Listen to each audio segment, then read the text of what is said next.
Welcome to the Ari Hoffman Show on Talk Radio 570 KVI, your home for the politically homeless, streaming live at KVI.com and the KVI app. If you want to be part of the most dangerous show on the airwaves, call or text the Warrior Injury Law Studio line at 206-421-5757. That's 206-421-5757. Coming up today, your chances to win fantabulous prizes, including concert tickets and Democrat lawmaker caught drunk on the job while talking about that tax that's going to affect all of us. But before we get to any of that, time for your daily dose of adrenaline. You want me to stick this into my heart? Are you f***ing nuts? Katie Wilson, the socialist mayor of New York, put up a social media post today. Socialists on social media. Yes, I heard that somewhere before. So what's happening? It's Katie Wilson handing a city sign, an official City of Seattle sign, to a worker who is hanging them up in a park. There's a picture that is ripe for the meme people because it's Katie Wilson standing there. There's 4 pictures. One of them, she's just standing there holding a sign. It looks like it's AI generated, but it's not. It's actually real. And she's holding the sign that says, pursuant to the City of Seattle policy, this property shall not be used for civil immigration enforcement, staging, operations, or processing. And then you've got the little logo of Seattle on the bottom there, City of Seattle. I am sure these will be just as effective as the gun-free zone signs, right? Just as effective. Oh, who am I kidding? They're going to be stolen and sold for scrap metal long before that. Oh, who am I kidding? Before they're stolen and sold for scrap metal, they're going to be graffitied long before that. This is pure virtue signaling. That's what it is. Pure virtue signaling. It accomplishes absolutely nothing. But I like that they put her in her little pantsuit with her little Seattle pin, sent her out there to take the picture. Wow. Woman of the people. Really looks like she's helping that workman. Yeah, really looks like it. I mean, all that's missing from this picture is a hard hat that you see politicians wearing all the time, where you say you weren't on a job site, or they made you wear that because you're taking a picture on the job site. Give me a break. Turns out immigration is a hot button issue for the Democrats here in Washington state, and a whole bunch of the ones who were boycotting the State of the Union address said they were doing so because they wanted to bring attention to ICE and executive overreach. This is what they were bringing attention to. In fact, one of the Democrat lawmakers brought an illegal alien as their guest to State of the Union. You can't make this stuff up. That's who their special guest was. This is Democratic Representative Seth Morton, who brought an illegal alien to the State of the Union. This was his big shtick. This is who he's going to bring. This is absolutely nonsense. Absolute nonsense. And in fact, then they make a whole show of escorting this guy out of the chamber for fear he might be taken into custody during the State of the Union itself. Look, we know what one of the most powerful moments of the State of the Union was. In fact, it's already been turned into a campaign commercial for the GOP. This is something, I don't know if it's an official campaign commercial or it's just something somebody on the internet made, but if I was the Republicans, I would run this from now until Election Day. What's the video? It's barely edited. It's the scene from just the other night on Tuesday night during State of the Union where President Trump said, if you as a government official think that the priority of the government should be protecting the safety of Americans, stand up. Over illegal aliens, stand up. And all the Republicans stand up and all the Democrats are sitting down. And that's exactly what this commercial shows. If you agree with this statement, then stand up and show your support. The first duty of the American government is to protect American citizens, not illegal aliens. Oh, they're sitting down. Democrats sitting down. And then at the very end, people are crazy. Then at the very end, it's Democrats are for illegal aliens, Republicans are for you. Just like what was it? Harris is for they, them. Donald Trump is for you. Same thing. The Democrats gave Donald Trump the perfect opening, gave him the perfect campaign commercial. You know what's funny is that Democrats didn't used to be this way. If we fire up the old DeLorean and go back in time to 1995, you're going to hear Bill Clinton say something kind of similar during one of his State of the Union addresses. Only in the states most heavily affected, but in every place in this country are rightly disturbed by the large numbers of illegal aliens entering our country.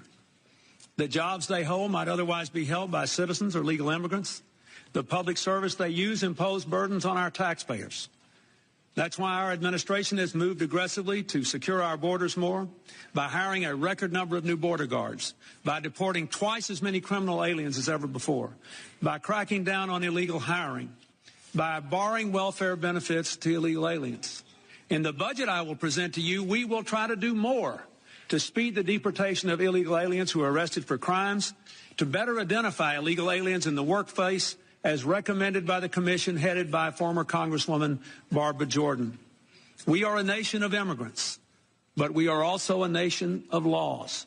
It is wrong and ultimately self-defeating for a nation of immigrants to permit the kind of abuse of our immigration laws we have seen in recent years, and we must do more to stop it. Hey, look, everybody stood up on both sides of the aisle. Everybody stood up for that one.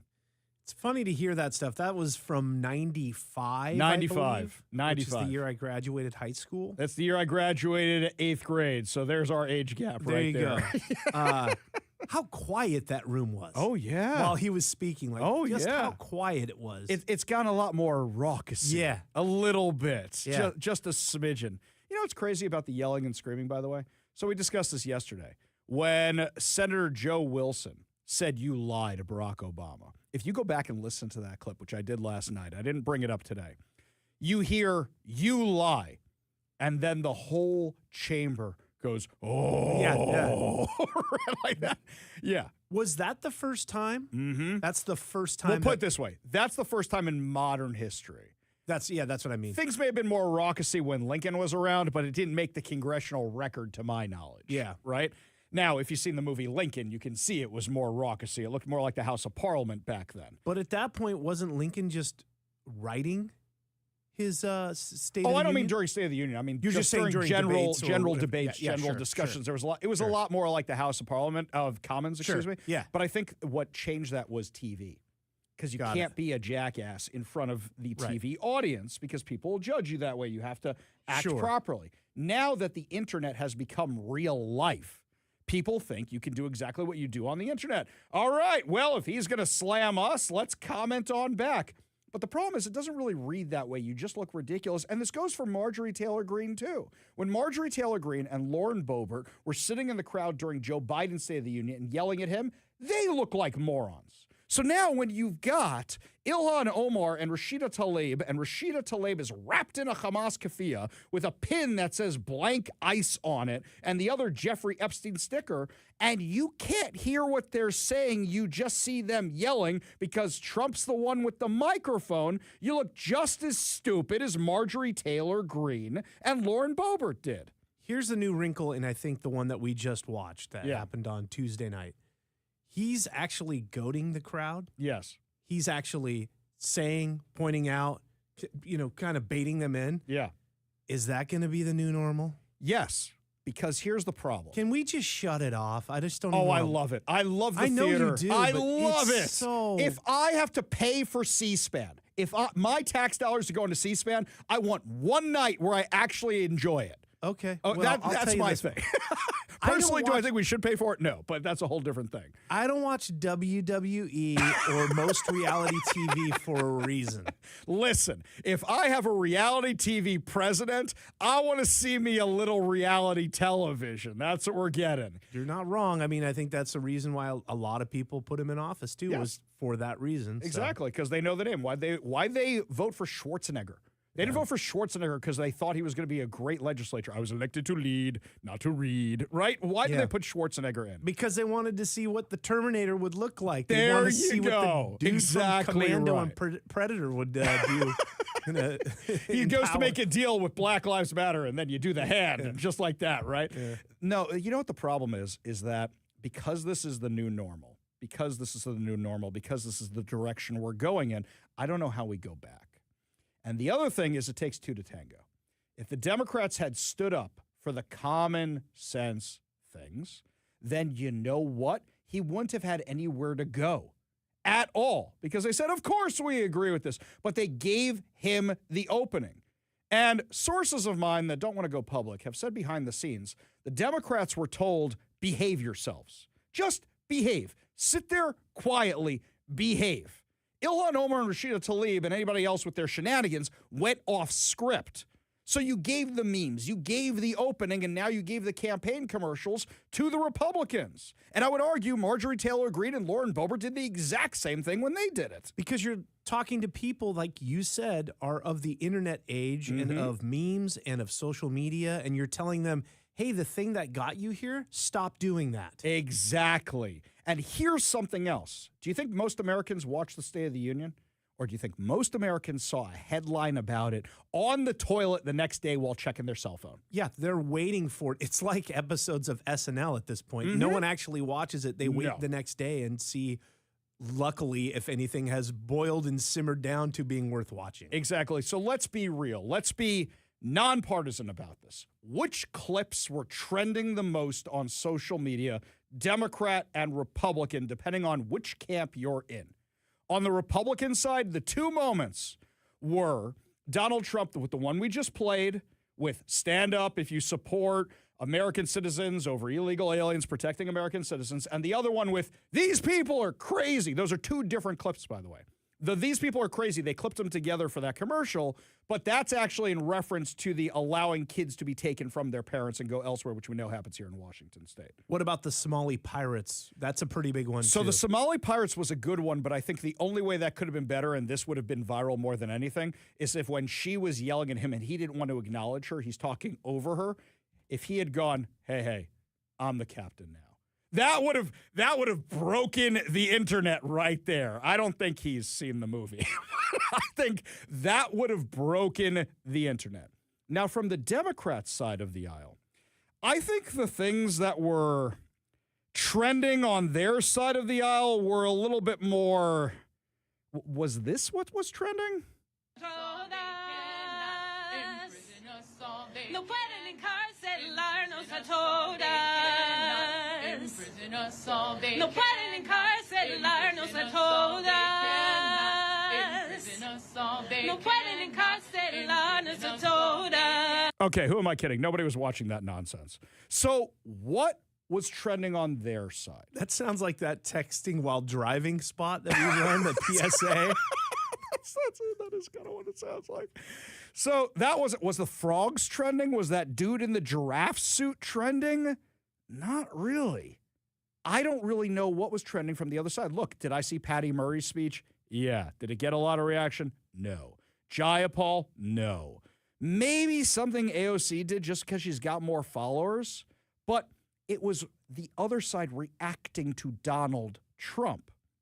Whether they agreed with him, whether they disagreed with him, it was just his clips being played, which shows he won because all they were talking about was him, nothing the Democrats did. And they gave him that opening. They 100% gave him that opening.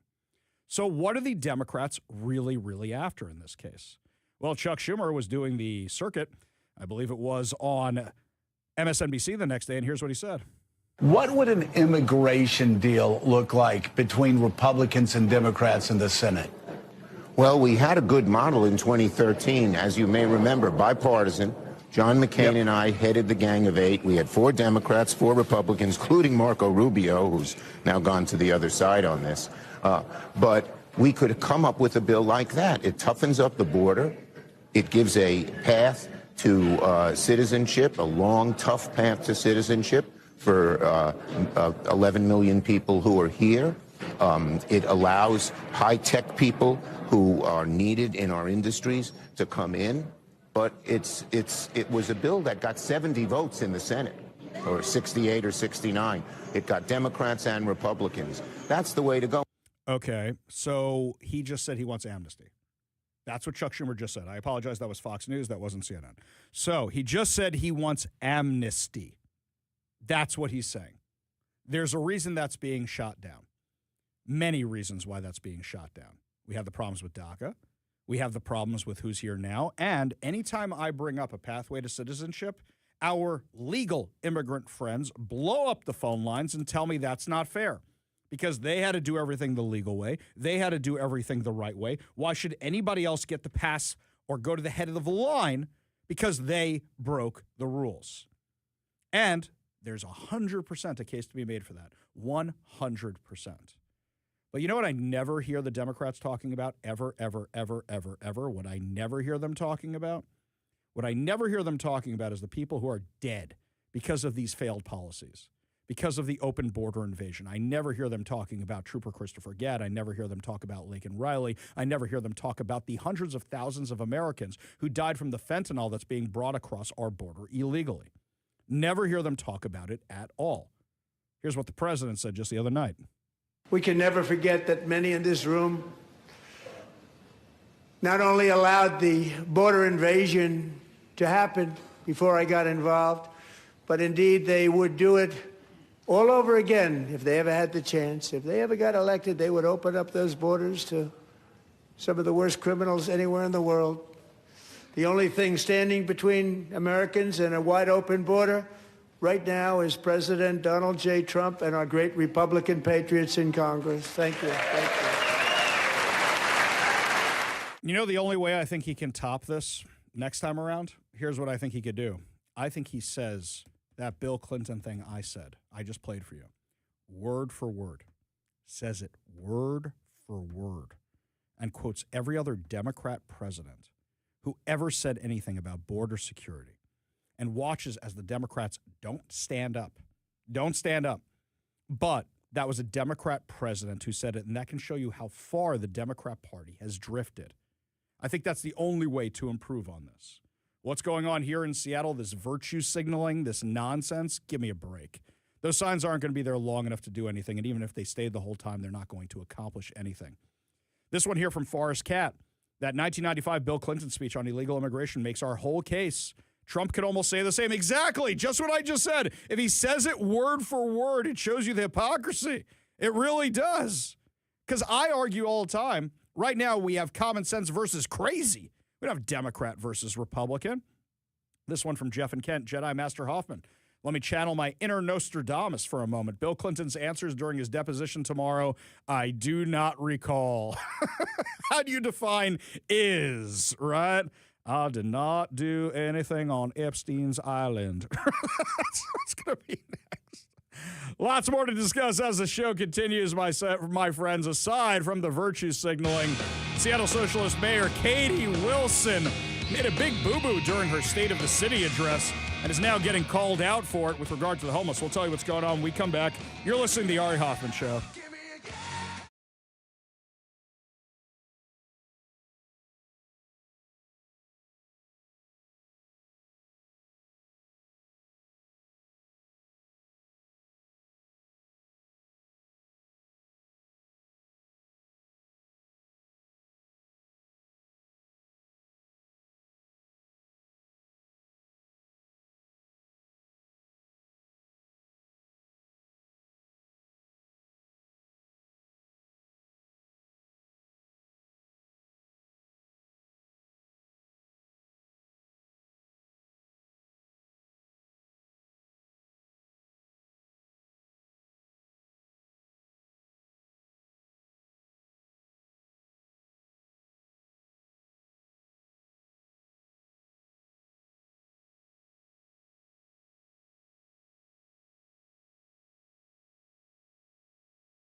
Welcome back to the Ari Hoffman Show.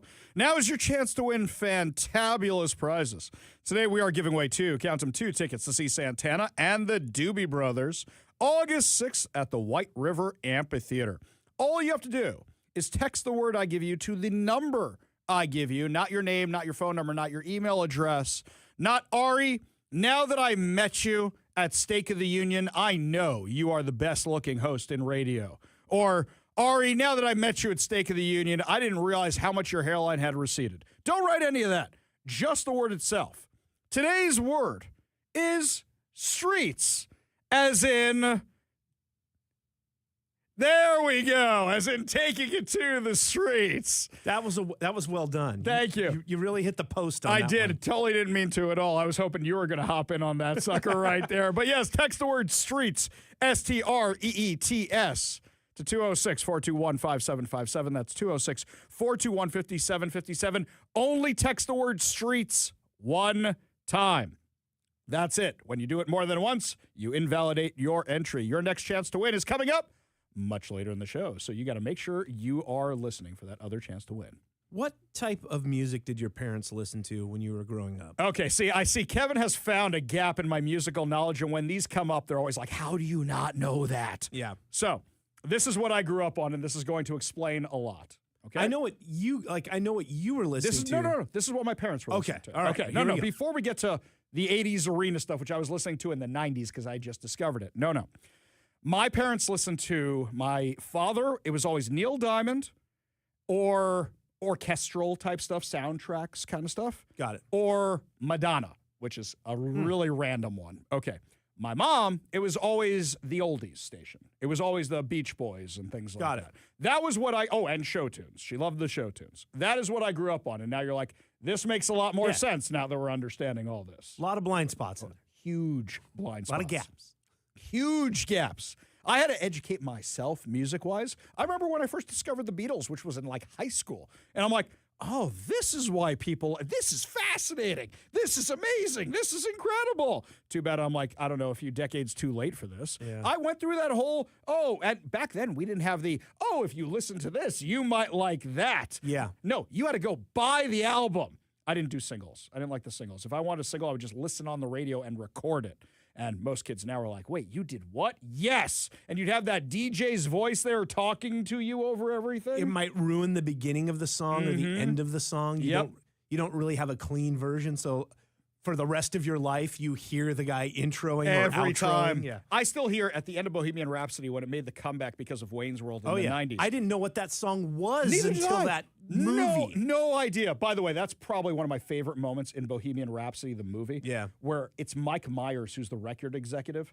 He's the one in the makeup who goes, kids are never going to be banging their heads to Bohemian Rhapsody. It's not that song. That's great. That was great placement right there. But yeah, I still, to this day, hear the DJ of Z100 or whatever it was saying, yeah. Right at the end. Nothing really matters to me. Yeah. I still hear that because that's how I recorded it off the radio. Now, speaking of things being recorded, Katie Wilson gave her State of the City address. In her State of the City address, she talked about how we're having so much more success with the homeless people because there's this lady and her dogs. And because of the lady and her dogs, we got them into housing and they were homeless before this. Not so fast.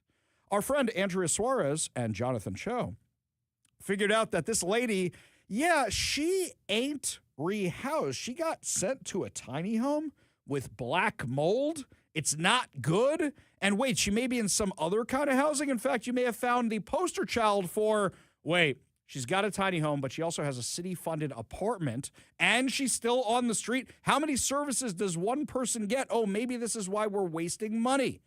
Here's a report from our friend Jonathan Cho.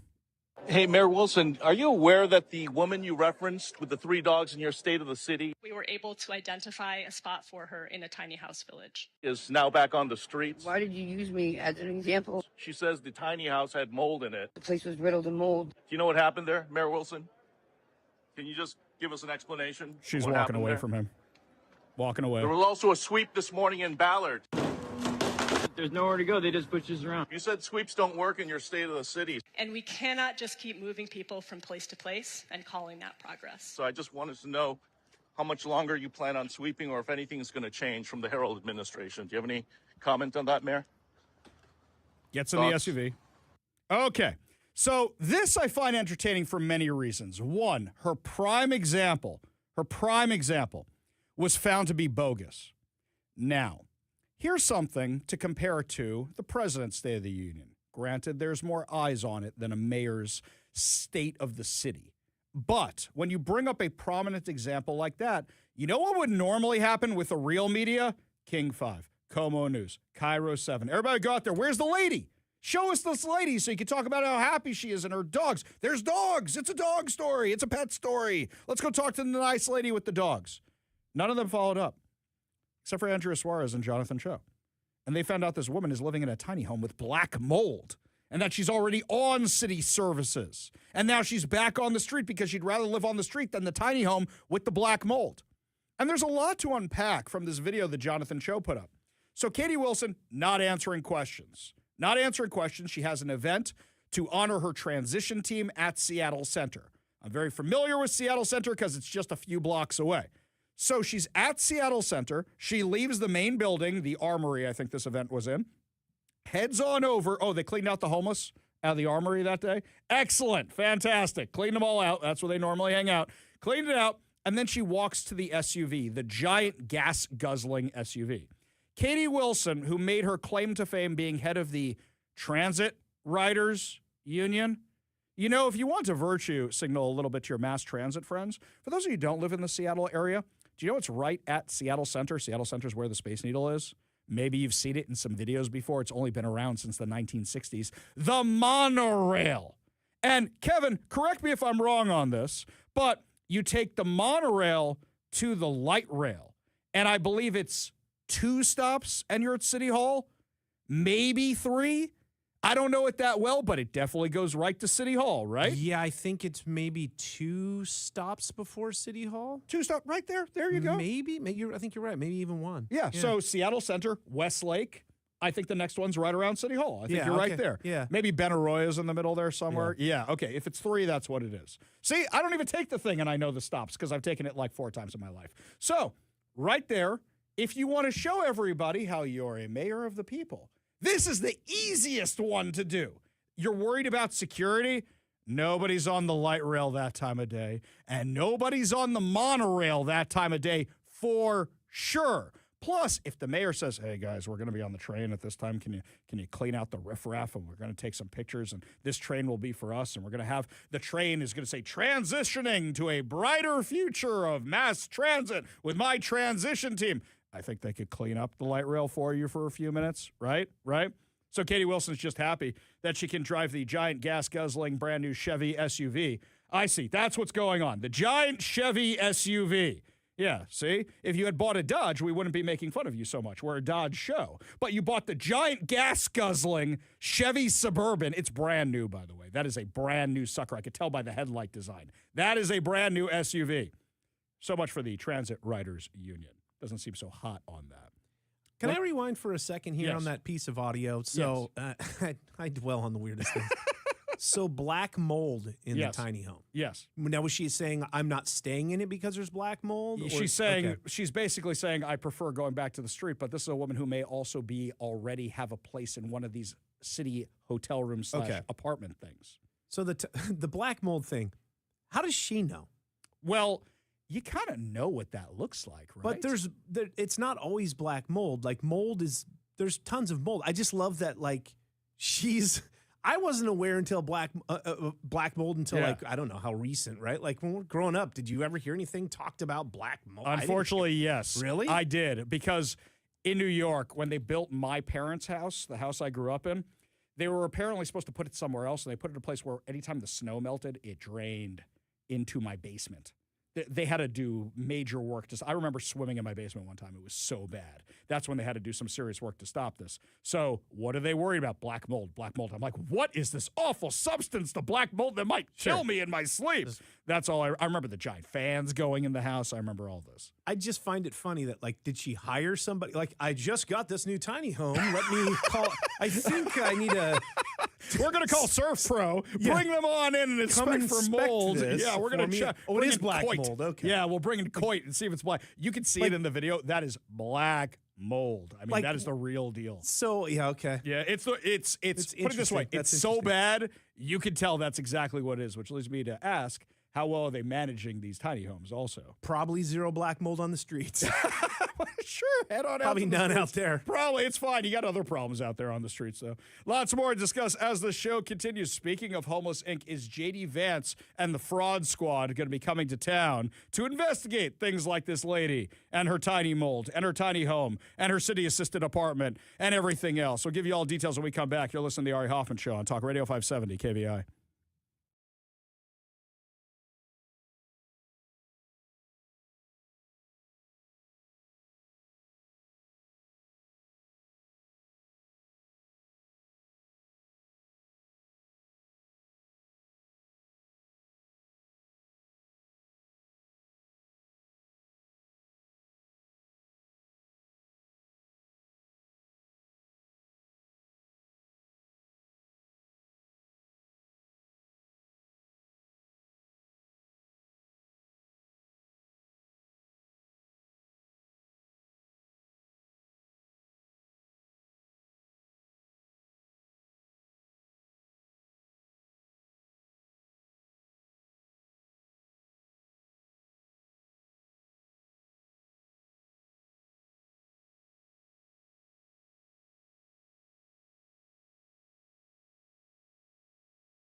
The question is, are the mini swamps around the rest of the U.S. about to be drained? Now, I have made no secret of the fact that I love Doge. I love the idea of Doge, but I don't see Congress doing what Congress needs to do to make Doge rescissions permanent. I don't see that at all. And yet, we're saying, okay, we're going to investigate the schools, and we're going to investigate this. I think there's just too much of it. I think there's really too much of it. I think when President Trump took office the first term, I don't think he realized how deep the swamp actually was and that it was working against him the whole time. I think when he came into office the next time, I think he realized, okay, here's the swamp in the West Wing. And I don't think he realized how deep it was everywhere else. I don't think he or Elon Musk expected the insanity they found with Doge. But now you've got a bigger problem because of the video exposing all the insanity out of Minnesota, because of the research people have been doing in California and Washington and elsewhere. Everybody who was inspired by Doge has found all this fraud locally, or maybe they were even tracking it beforehand. For example, the guy who Nick Shirley has in his video clearly did all the legwork. Nick Shirley just showed up to video all of it. If that isn't a case for a Zoomer showing off and getting the credit for what the boomer did, that's basically what it is. There's that guy whose name I don't even know, who's in all the videos. He's the one who did all the research. Nick Shirley came out and videoed all of it. Well, now President Trump announced in his State of the Union address that J.D. Vance is going to be leading this, I'm just going to call it the Fraud Squad task force. I don't think they actually have a name for the thing. So him and Dr. Oz did a press conference today announcing what they were going to be doing. We're announcing today that we have decided to temporarily halt certain amounts of Medicaid funding that are going to the state of Minnesota in order to ensure that the state of Minnesota takes its obligations seriously to be good stewards of the American people's tax money. Now, what is this going to mean? What this means is that, first of all, the providers on the ground in Minnesota have actually already been paid. The state has paid those providers the money. What we're doing is we are stopping the federal payments that will go to the state government until the state government takes its obligations seriously to stop the fraud that's being perpetrated against the American taxpayer. Do you know, I think the moment where Bruce Harrell lost the election? I'm serious. I think it was his first few months of office. Bruce Harrell was elected as the law and order guy here in Seattle. And one of the first things he did, and nobody remembers this at all, one of the first things he did was he said, we're going to pause the LEAD program, the Law Enforcement Assisted Diversion Program, the one that releases all the prolific offenders all the time, to do an audit, just to do an audit and see what's going on here. And the left went so bonkers crazy he caved and never brought up the idea of an audit ever again. That would have led to Homeless Inc. audit. If you had started auditing all these programs and say, we're going to put a pause on them right now while we audit them, that's a very basic thing to do, especially when you have $9 billion minimum in Minnesota that you've seen you have this issue with, and especially the kinds of things they were defrauding. One of the examples of fraud that we've seen in Minnesota that we verified that is just awful is that a program that existed to ensure that autistic children had access to some after-school services has made a number of people rich, not by providing services to needy children, but by allowing fraudsters to take money that ought by right go to American citizens and to American families, and to set up sham businesses, set up sham clients, set up people who are not even autistic but claim to be autistic in order that they benefit from the money that's out there. Now, what does that mean? Number one, it means that a lot of people are getting rich off the generosity of American taxpayers, but more fundamentally and more importantly than that, it means that there are kids in Minnesota who deserve these services, who need these services, and they're not going to those kids, they're going to fraudsters in Minneapolis. That is unacceptable, and that's the sort of thing that we're cutting off with this action today. Exactly. You had a whole bunch of people who registered their kids claiming they were autistic who were in on it. Are we investigating any of this at all? This is very, very basic stuff. And the left is losing their minds because the second you go after the money, they're coming after you. Anybody here see The Dark Knight? What happens when you go after all the mob's money? They come after you.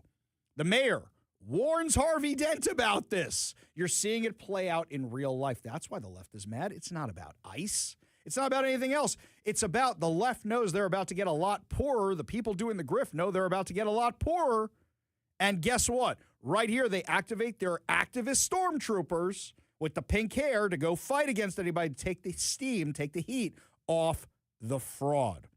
It was very good of President Trump to redo the messaging of all this. When we come back, my friends, McDonald's does the oddest marketing strategy I have ever seen.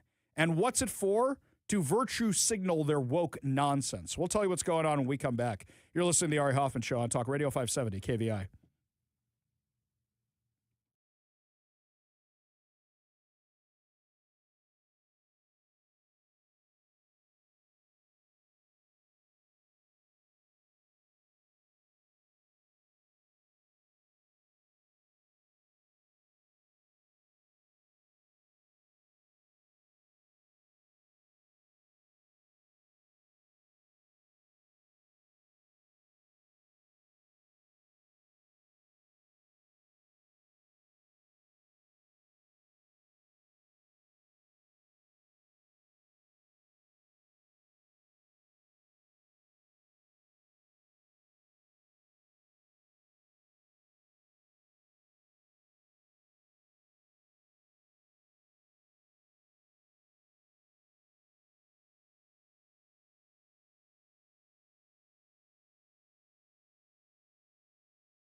All right, whoever made that spot in our production department, I just laughed out loud here in the studio at that one. Whoever got me an old fashioned, you didn't hear that? Made the spot. I'd never heard that before. That's hysterical.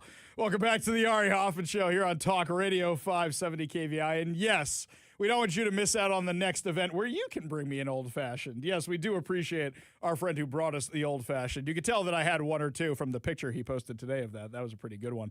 But anyway, we had a great time. Make sure you sign up to become a KVI insider at kvi.com. All right. This is one of the oddest things I have ever seen. McDonald's in Germany has redone its marketing campaign for digital marketing for Ramadan. And they say that for Ramadan, which is when Muslims fast during the day and break their fast at night, during the day, their digital McDonald's ads will not show any food because of Ramadan. But At night, they'll switch over and they'll start doing food again. There's a few problems with this. Muslims don't eat McDonald's because it's not halal certified. Maybe in other parts of the world they have a halal certified McDonald's, but I'm not aware of any in Germany. Maybe in Muslim countries, like for example, we have a kosher McDonald's at Ben Gurion Airport in Israel and a few other locations. If they observe Ramadan, they don't eat McDonald's because it's not halal. So who are you marketing to exactly? Because they're not going to go eat your McDonald's to break their fast from fasting all day for Ramadan. That makes no sense whatsoever. Oh, also, while we're on the topic, one of the school districts apparently is trying to virtue signal how woke they are and saying they're now going to serve halal food. And when somebody asks them, well, does that cover kosher too? They go, yes, no. If they're serving kosher food, halal is a little less than kosher. So, kosher is halal, but halal ain't kosher. Does that make sense? Good. Everybody on the same page? Fantastic. Ours is a little stricter than theirs. Anywho, getting back to the issue at hand. If the Muslims are not going to be eating the McDonald's, what's the point of the advertising? To virtue signal. That's the only reason why.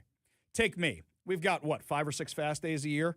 Some of them are the kind I have to be in synagogue for. I got one coming up on Monday, literally on Monday, where I'm here, I'm in the studio, and you know what I do? This is a huge mistake. Normally, when there's a fast day or something like that, I'm trying to occupy my time. So I think, what errands can I do after the show, before the show? And stupid Ari Hoffman always goes, oh, grocery store, that's easy. Don't go to a grocery store when you're fasting. You know why? Because then you're like, I'm hungry for that, and I'm hungry for that, I'm hungry for that, I'm going to eat that. The worst fast of my life was this year. There was a fast day, it fell out while I was in Israel. I'm surrounded by every kind of kosher food you could possibly imagine, and I can't have any of it. It was the worst day ever. Worst day. But here's the thing. If McDonald's is being smart about the marketing, you put that greasy cheeseburger-looking thing on your ad, so afterwards somebody goes, I want to have McDonald's. I've been hankering for a Big Mac, a McRoyal, all day. I want to have one after Ramadan. But the people who celebrate Ramadan, who observe Ramadan, are not going to be eating your hamburger because it's not halal certified. So what's the point of this whole thing? It's about virtue signaling. Look how virtuous we are. Who's wearing the ribbon? They are wearing the ribbon. They are posting the black box. That's what this is about. Pure virtue signaling, and not even virtue signaling to Muslims. Virtue signaling to white liberal types. Look how evolved we are. Look how tolerant we are. Look how compassionate we are. That's what this is about. Now, I don't know who eats at McDonald's. I like to think that McDonald's is usually bipartisan. If you feel like you're in the mood for a cheap hamburger and you're nearby, I'm going to go through the drive-through McDonald's like I did with John Carlson and Young Zach and Jeff Pogula during the RNC, and I got a Coke while they all got everything they wanted. I consider it kind of a desperation move. Desperation. You're someplace where you don't know if anything's open or it's a smaller town and it's very late, and you go, oh, look, there's McDonald's. It's going to taste the same no matter what. I know what I'm going to get going into the McDonald's. I'm with you. I get it. I understand it. Do the contests help you out there, Kevin? Do the contests incentivize you at all? As a kid, I can understand you want the special action figure. No. Contests don't. No, but when Monopoly came out, it was kind of a big deal. Like, I think I was in high school or something like that, and we would go up there because of that. And, of course, Happy Meals when I was a kid, for sure. Yeah. Depending on what toys were in there. Yeah. I think they're still using the 80s toys in Israel for the Happy Meals, by the way. I think it's still the same toys just because they haven't gone through the supply yet. I think it's the same ones. The 80s just hit Israel a few years ago. So I think that's what's in. And you're thinking, oh, collector's items. Let's go get those suckers. Let's see what's in the McDonald's warehouse in Israel. Let's go check that out. But yeah, this is all about virtue signaling. That is what the entire thing is about. Now, I want to know from you, does something like this tick you off? It's done in Germany. It's not being done here. Is this something that makes you go, oh, I'm never buying McDonald's again? Or, all right, I guess you could try to market this, but we know what normally happens when you try something like this. Look, this was in Newsweek. This was not in a little outlet in my little black book of the right-wing media. This was in Newsweek, showing how ridiculous this is. Because they know halal. They understand that nobody's going to go eat these hamburgers.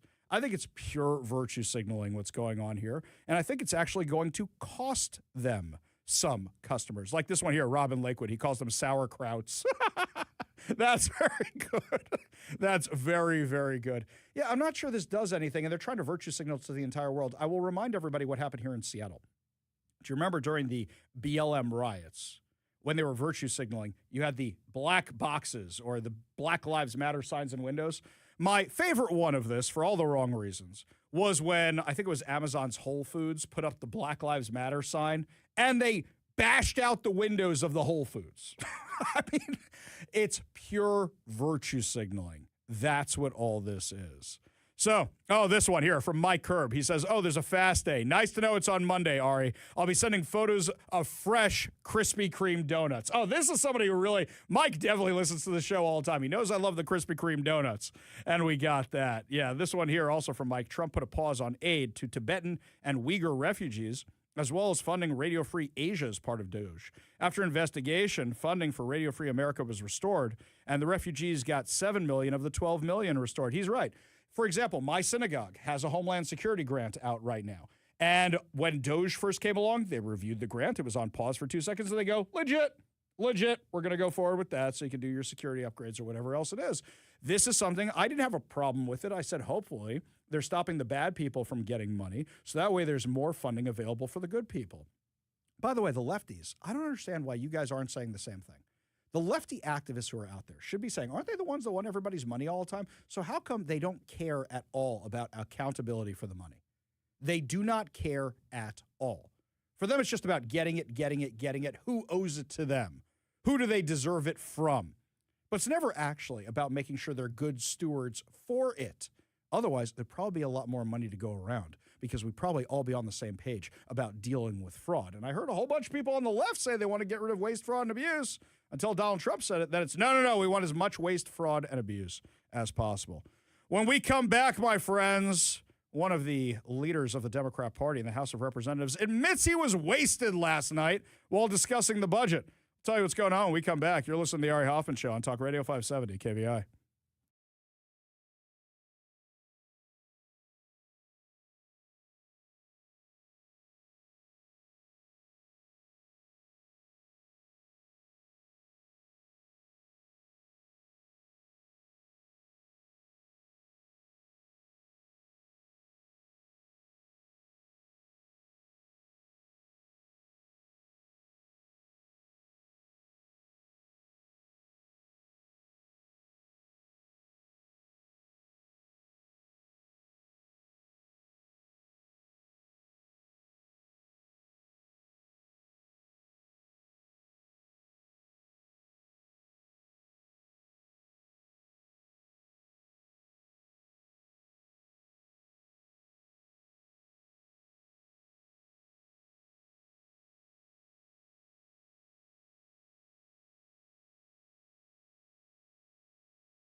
Welcome to the Ari Hoffman Show on Talk Radio 570 KVI, your home for the politically homeless, streaming live at KVI.com and the KVI app. If you want to be part of the most dangerous show on the airwaves, call or text the Warrior Injury Law Studio line at 206-421-5757. That's 206-421-5757. Coming up this hour, more chances to win fantabulous prizes.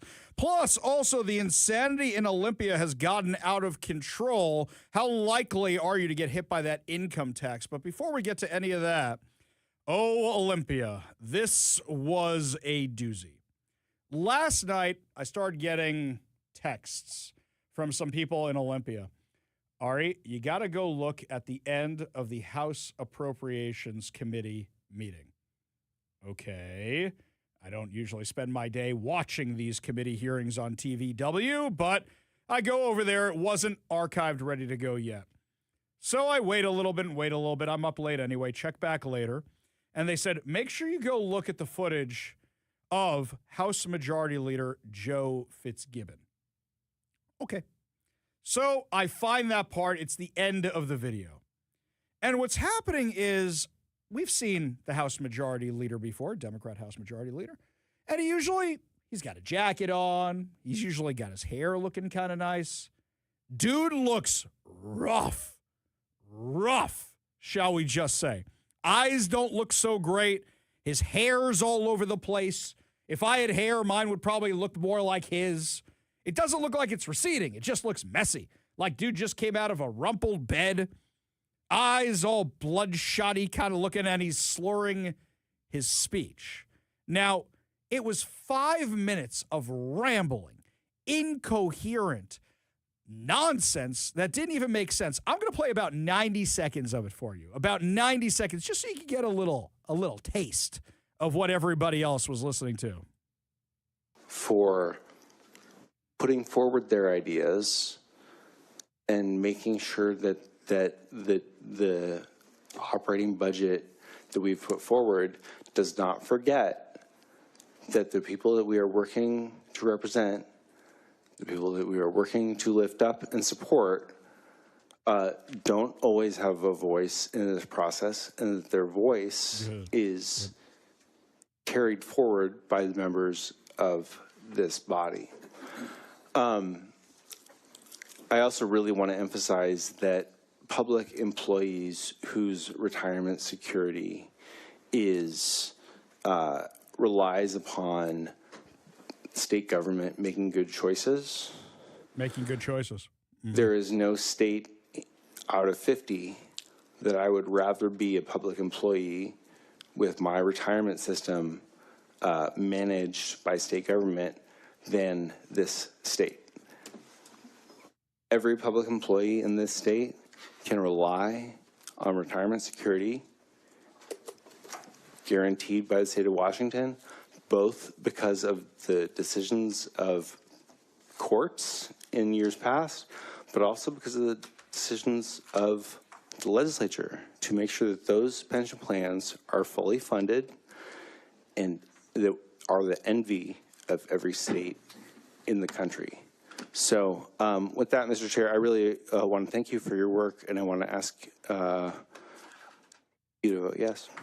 Okay, this guy is normally pretty composed, pretty polished. I disagree with everything he says all the time. And I disagreed with everything he said, but I had a hard time listening to it and figuring out what he was saying because he was talking about, oh, well, we're going to raid the pension fund. Are we?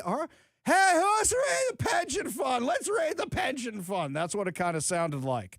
And then he was saying he wanted to thank the Republicans for representing their constituents, even though the Democrats aren't letting any of their amendments go by. And then he was saying, oh, the Republicans, they want all this extra spending.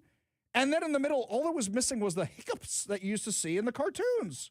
It's bad. Pink elephants. There you go. Pink elephants. Was that Pinocchio? Was that no Dumbo? That was Dumbo. I think it's like the pink elephants. He falls in the thing. And yeah. No, I'm with you. As someone who's on a first name basis with old Jimmy Bean, I can translate for you. Yes. Give us your money. We'll take care of it. Give us your money. I need it for scotch. Right. That's what it is. Okay. When we say they're spending like drunken lawmakers, this is what we mean. Drunken sailors got nothing on this. Dude looks like he was on a bender in his office, and somebody goes, "Dude, you got a committee here." "Oh, I do? Oh, hey, do I look drunk to you? Smell my breath. Do I look drunk to you?" That's what this looks. Who hasn't? Come on, who hasn't shown up to a committee here? You know what? Kevin, I'm going to try this. Next time I go down to Olympia, I'm going to try and lose a press pass. This is what I'm going to go down there blasted and just be like, if Fitzgibbon can do it, I can do it. Right? Do you think that'll get me very far? Well, Yes? you have No? to have a press pass first if you want to lose it. I see what you did there. Very good. Very good, Kevin. This is an embarrassment. And also, here's something else.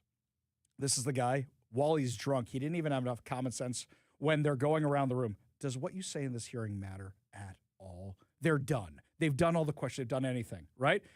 You don't have to speak. You can just say, "No, thank you. I'm good.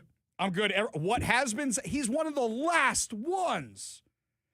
He wasn't even smart enough or with it enough to go, "Nope, no, thank you. No, thank you. Can I be excused? I got to go throw up now."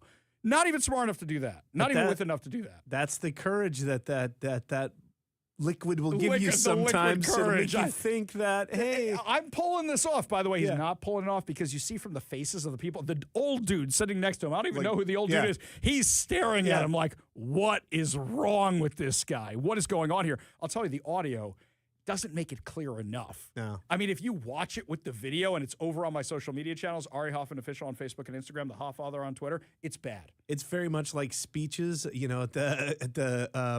the wedding after, why can't I think of it? The reception.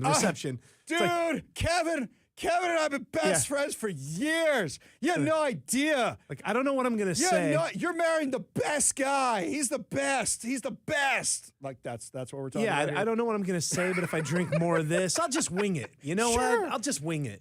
Two people love each other very much, right? Oh, God, I love you, man. And I love you. And I know we haven't known each other very long, but, like, I love you. That's kind of the vibes you're getting off this. Now, if the dude has a problem, then we feel bad for him. Alcoholism is a disease, and he should get help. If dude doesn't have a problem, and this is just the norm, we got a different problem out there in Olympia. How many people are boozing while they're passing laws? Only a drunken moron would think the income tax is a good idea. Only a drunken fool would say, hey, you know what? We have this massive budget crisis. Let's slap $2 billion more on top of it. Maybe this is the problem. We all go, where are they getting their common sense from? Jack Daniels. I didn't know he was a member of the legislature. Glenn Fittich, maybe helping out too. What was that guy? Smirnoff. I think I saw him floating around there somewhere. Give me a break with all this. Ari, I've known him so long. He's Jack Walker to me. Come on. This is an embarrassment. So we reach out for comment because something's wrong. And I didn't want to come out and say it, but when I sent in a request for comment, I was trying to be nice, like, hey, is he all right? He doesn't seem like himself. And here's what I got back from him. Hi, Ari. I made a poor choice last night by drinking alcohol before we had finished our work for the day.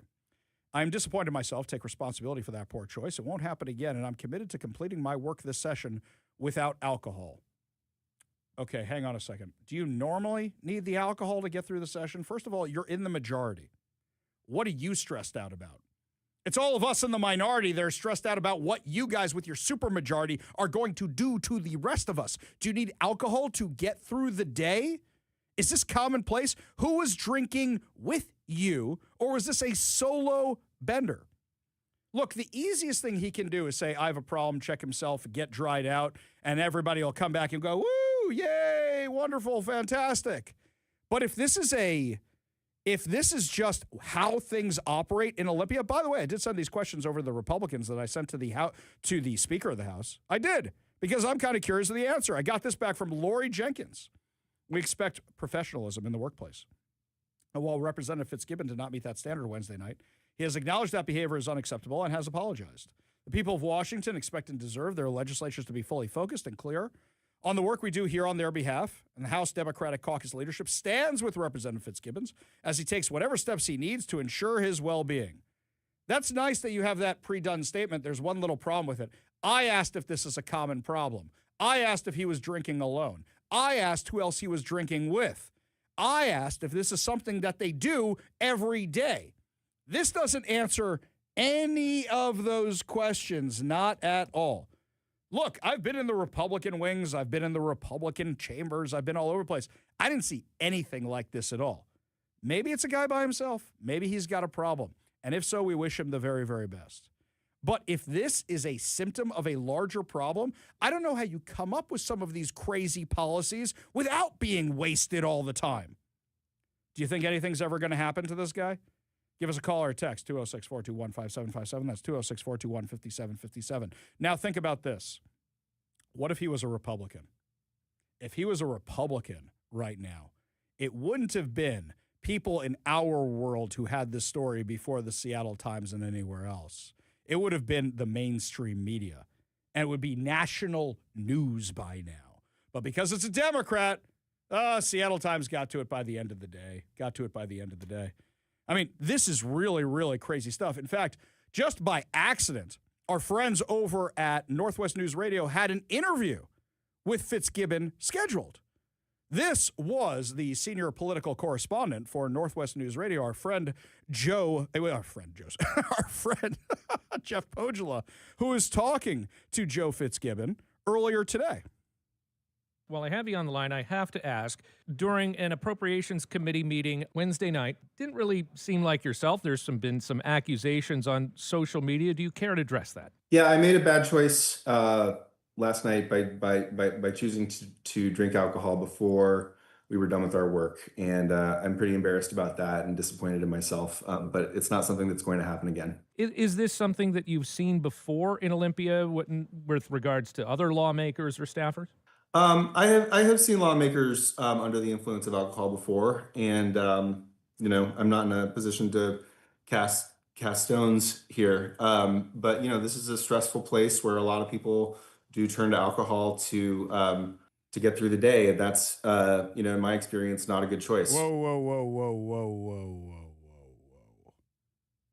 He sees other lawmakers under the influence of alcohol. I don't care if they're Democrats or Republicans. They shouldn't be doing that. I don't care which side of the aisle they're on. They should not be doing that. So that's why I asked Speaker Lori Jenkins if this is a common problem, and she dodged the question, which leads me to believe this is a bigger issue, because you know what you would have said otherwise? This has been a problem for some time now. This has shown us we need to crack down on it, and we're going to deal with it. But they don't want to get the follow-up question, okay, who else has a problem? You sometimes wonder about the policies that are coming out of Olympia. Now you know why you're getting these messed up policies out of Olympia, because people are under the influence who are coming up with them. You sometimes wonder, are the people in Olympia high who came up with this? Well, we don't know that, but they might be drinking. This is really an embarrassment. It really, really is. And aside from the issue with him personally, this is one of the people negotiating the budget. This is one of the people who's supposed to be in charge. And the way he shows up, this is not somebody who just had a drink and then went into the chamber. This is not somebody who said, it's been a long day and forgot about his last meeting and I'm going to go relax with a cocktail in my office. This is somebody who had many, many, many, many, many drinks, or he's got no tolerance whatsoever. One or the other.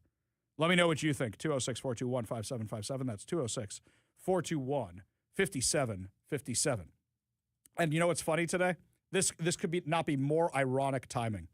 So there was a discussion about lowering the legal alcohol limit in Washington State. Today they decided not to do it.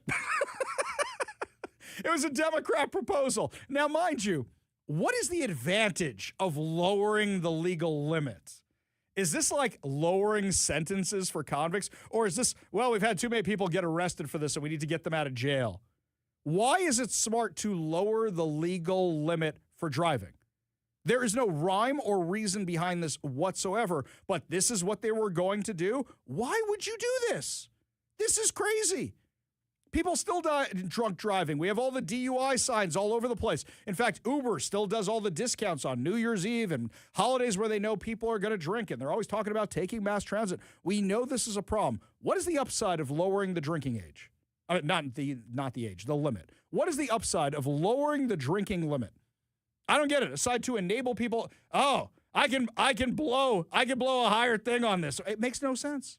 It makes no sense whatsoever. What do you mean? Lowering it means that you're going to be able to make more arrests. Huh? Right? No. They want to drop it by in theory, yes, you would say something like that, Yeah. right? Okay, so They're not raising it, right? Huh? No, they're not raising it. Yeah. Okay, so you're saying I got this backwards is what you're calling I out think here. so, Yeah. right? Because Okay. I mean, if you're lowering it, it means that like it's going to be easier to test. You're lowering the number, right? You're right. I've got the whole thing backwards. Sorry to call you out, but maybe I've had too much to drink today. Maybe that's what it is. Too much to drink. That's what's going on here. No more old fashions before the show. 100% right. We don't get everything right around here. Yeah, 100%. Good call, Kevin. Meanwhile, switching gears over here for a second. Speaking of driving under the influence. No, not driving under the influence. Lyft and Uber. This one's kind of funny. Lyft and Uber. So there was a report in the Seattle Times today. Washington Union for Uber, Lyft drivers, wants companies to stop hiring. A second, hang on. They say the marketplace is oversaturated with Uber drivers. No, that's not the problem. They're saying that's leading to the drop-off in business for rideshare drivers. No, do you want to know why there's a drop-off in rideshare drivers? I'll tell you why. Today, I took my car for service over at our friends at Renton Chrysler Dodge Jeep Ram, and they said they need the thing for about 2 hours. Do I want to wait or do I want to go home? I live about 15 minutes away from the location, right? And I'm thinking to myself, well, let's see. Because I'm going to Seattle from Renton, that's going to be like a $70 Uber ride. That's going to be something insane because of the taxes. So maybe I should just stay here instead. And they have a lovely lounge and they have a coffee machine. They got a snack machine and it's very comfortable. And I'll just stay here and be happy. And that's what I did because I realized that the cost of getting the Uber would not be worth it to go home. It'd be insane. Do you know how many other times I have looked at the prices of Uber and said no? Do you know we have the highest Uber and Lyft prices in the country because of the tax that Seattle put on us here? Because of the tax that Seattle put on us, the prices are sky high. Do you think maybe the fact that they're getting less money has nothing whatsoever to do with the fact that there's too many Uber drivers and has everything to do with the fact that not as many people are taking the Ubers anymore because of how expensive they are? Maybe that's what it is. But the Democrats don't want to talk about that. They don't want to revisit the taxes. In fact, in this entire Seattle Times article, do they mention this at all? Hang on. Scrolling, Climate Commitment Act, this, that, and the other thing. They're blaming it all on too many Uber drivers. Oh, at least the Seattle Times does finally call them out here. Placing the blame on well-intentioned regulations. Oh, you mean the added taxes they're putting on the drivers? Maybe that one? Ah, that's what's going on. That's what's happening. So maybe just repeal the tax. Oh, they're never going to do that. Not in a million years. So what you're saying is the tax you put on the Uber drivers has led to them making less money, which we said when they initially passed this thing? Yeah, exactly. Meanwhile, over on the Warrior Injury Law studio line, John in Lakewood says nothing will happen if it's given. Smart for Dems to lower the drinking limit because they're buying the votes of voting 18-year-olds. No, stop that. This one here. Alcohol isn't new in government. Look at Nancy Pelosi at the State of the Union last night. She looked like she was bombed. Okay. I think she just looked old. I think she's just senile. This one here. Oh, the only time alcohol is appropriate. Okay, I'm getting called out a lot today. This one here. The only time is, of course, when you're hosting State of the Union. That's when it's okay. I understand. This one. I wouldn't be surprised if Olympia, this is from the 206, I wouldn't be surprised if Olympia is a hotbed of cocaine and huggers now. Okay. All right. This is going in a bad place. Here's another one from Kevin. Did he drive home? Here's another one for you. Jedi Master Hoffman. How many careers allow drinking on the job? That's a great point, by the way. You're passing laws that literally affect people's finances, affect life and death, and no problem whatsoever. Yeah, I mean, look, if the guy has a problem, it should be addressed. But to say what he just said himself, that he's seen other people doing it, I think Olympia has a problem that isn't being addressed. Lots more to discuss as the show continues, my friends, when we come back. Got a whole lot more of what from Trump's Department of Justice going after California's state education system. Could the same thing happen here in Washington? We'll give you all details when we come back. You're listening to The Ari Hoffman Show on Talk Radio 570 KVI.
Miseducation like me, knowing if numbers go up or down. Man, that's embarrassing. How can I get that entire thing so wrong? It's okay. I'm taking the flack from the texters. I deserve it. Occasionally, even Hoffman's wrong. You know what this is? This is what I get for making fun of somebody who might have an alcohol problem. That's what it is. It's karma. That's what's happening. I get something like that so wrong. Bad news. Meanwhile, here, this one from the Washington Free Beacon. So apparently, the Trump administration, Department of Justice, has been going after California education systems for all their discrimination. But now, a group of Jewish parents has sued the California state education system on Thursday, alleging that the state's public schools have become anti-Semitic cesspools in which Jewish students are segregated and pulled out of classes so that teachers can spew anti-Israel and anti-Semitic propaganda without pushback. Holy cow. I think we shared videos of this in the wake of October 7th. I don't remember if they were in California or somewhere else, but I remember videos like this. The California State Board of Education, the California Department of Education, State Superintendent Tony Thurmond fostered a hostile environment throughout all of California, ignoring numerous reports from parents whose children have been targeted solely for being Jewish, according to the complaint. In one case, a teacher punished a 12-year-old student because he was a Jew who dared to wear Jewish and Israeli symbols. In another, a ninth grade art teacher organized a walkout in support of Palestine that featured chants of F the Jews. When one parent spoke up about the issue, during a school board meeting, faculty members mocked her and called her a Zionist Nazi B-word. Can't say it on air. State officials responsible for protecting students from discrimination allowed California schools to indoctrinate children from the earliest ages to believe that Jewish Americans and Israelis, including Jewish and Israeli classmates, are racist, white supremacists, and oppressors who should be shunned. Hey, can we go after all the colleges around here with this? Because we know that's the stuff they're teaching around here. How about the high schools, too? The case documents numerous anti-Semitic incidents across the state. According to the Louis D. Brandeis Center for Human Rights Under Law, which is handling the lawsuit alongside the pro-Israel advocacy group Stand With Us. It marks the first time legal advocates have sued an entire statewide system over pervasive anti-Semitic harassment that could set a precedent for those in other states to follow suit. Anti-Semitism in California schools, though, has been particularly prevalent since the October 7th massacre. The San Francisco Teachers Union, for example, endorsed a curriculum that claimed many allegations of anti-Semitism, of anti-Semitism are fabricated and used to silence pro-Palestinian activists. The public school system in Berkeley received a federal complaint in 2024 over its alleged failure to stem an escalating series of anti-Semitic incidents that culminated in a hallway chants of "Kill the Jews." Even before October 7th, the state's proposed ethnic studies curriculum included a lesson that described Jews as having experienced conditional whiteness and privilege. Really? Tell that to my son's best friend who's black, who's Jewish. That was great. We came out here one time. You remember when they were having the Hamasniks were trying to shut down the fireworks at the Space Needle and failed spectacularly? That was right after October 7th. So the black Hebrew Israelites, the Farrakhan types, were out on the corner. And my son's friend is with us. He goes right up to them. And they're like, "Why are you with them, my brother?" And he goes, "Because I'm Jewish." And their heads almost exploded. That was pretty fun to watch. So the California State Legislature passed a bill in late 2025 acknowledging well-documented cases that Jewish and Israeli American pupils across California are facing widespread surge in anti-Semitic discrimination, harassment, and bullying. Governor Gavin Newsom was silent on a coordinated bomb plot that a radical anti-Israel group had planned before federal law enforcement foiled the operation, and is facing a lawsuit from a former California National Guard commander who said Newsom facilitated an anti-Semitic campaign that resulted in the former commander's wrongful termination.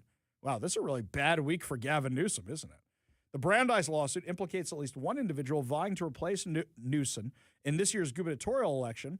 Thurmond, the state superintendent, declared his candidacy back in September 2023, though polling averages have him with just 2% of the primary vote. Yeah, he's not going to win. The Jewish families who collectively filed hundreds of formal complaints with their respective schools in the California Department of Education maintained that the state school administrators were aware of anti-Semitic harassment, but either recommended segregating Jewish students from the rest of the class or swept the reports under the rug. The alleged behavior violates California's Constitution, which provides protection for minority groups as well as federal and state civil rights laws, according to the lawsuit. This doesn't just stop with the kids. Plaintiff Melissa Alexander, for example, said a teacher repeatedly punished her 12-year-old son solely because he wore clothing that could identify him as Jewish and a Star of David necklace. The teacher, whose name is not included in the filing, openly proclaimed that Zionists are the enemy and had a public social media account filled with anti-Semitic and anti-Israel content. When Alexander presented this evidence to school administrators and reported the teacher had mistreated her child, the officials actively chose to ignore it. Instead, the school put the student into a new class in the middle of the school year. By the way, I've heard dozens of stories like this around here. Let's not forget a lynch mob, what was it, at Nathan Hale High School, showed up to rip a Jewish girl out of the classroom, and only because the teacher locked the door were they stopped. This happened in the middle of the school day, and the whole thing was swept under the rug, and the principal was quietly reassigned to a new school district.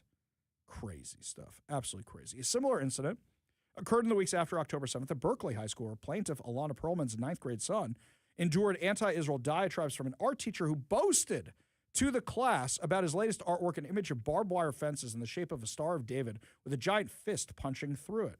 The same instructor allegedly used his classroom to promote a walkout in support of Palestine, spending time and resources to advertise the demonstration. The event that followed was filled with chants that included blank the Jews. When Perlman reported this behavior to school administrator, those officials allegedly pulled her son from the class and sent him to learn separately in the school's library and student health center. The school's decision to punish the targets of anti-Semitism rather than the perpetrators made a lasting impression on Perlman's son, who now hides his Jewish identity in fear, the filing states. At Daniel Pearl Magnet High School in Los Angeles, named after a Jewish journalist slaughtered by Islamists in 2002, a teacher reportedly subjected a student to alleged pro-Hamas activism inside the classroom. They say their son's honors chemistry teacher littered the classroom with anti-Israel propaganda. The Rosenthals reported the conduct to Los Angeles Unified School District, which responded with a statement the teacher was refusing to remove anti-Israel posters, according to the complaint. By October 7, 2025, the two-year anniversary of the Hamas attacks, the chemistry teacher allegedly wrote on the blackboard, "Oy vey, it's free," with an arrow pointing to Free Palestine. This is the same kind of stuff that was happening here in Washington. Do I need to remind you of a teacher named Ian Golosh who was hanging up pictures of Hamas terrorists on his walls and who was writing the most virulent anti-Semitic stuff and denying the October 7th attacks even happened? And yet, Chris Rakedal's office did almost nothing about it. In fact, worse than that, they were going to do something about it and then CARE, the Council for American Islamic Relations, leaned on them, and they didn't. I actually think that if you're a listener of the show and you want to sue Chris Rakedal's office, I think that could be a lot of fun to watch. Really do. You need help with that, you contact me, ari@kvi.com. That's ari@kvi.com. When we come back, my friends, Jonathan Cho and Andrea Suarez join us in studio to talk about this expose they have revealing that this person the mayor said they got out of homelessness isn't actually out of homelessness and what they were subjected to instead. We'll give you all details when we come back. You're listening to The Ari Hoffman Show on Talk Radio 570 KVI.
Well, my friends, there are some fun videos going around social media right now from our friend Jonathan Cho and our friend Andrea Suarez. And what do they show? The mayor of Seattle is completely backtracking on her promise to end the sweeps and sweeping homeless encampments. Now, for somebody who's never had a job before, it kind of just seems like she's copying the homework of the previous mayor rather than coming up with any ideas of her own. Joining us now in studio to discuss from the Discovery Institute, Jonathan Cho, and from We Heart Seattle, Andrea Suarez. Thanks for being here, guys.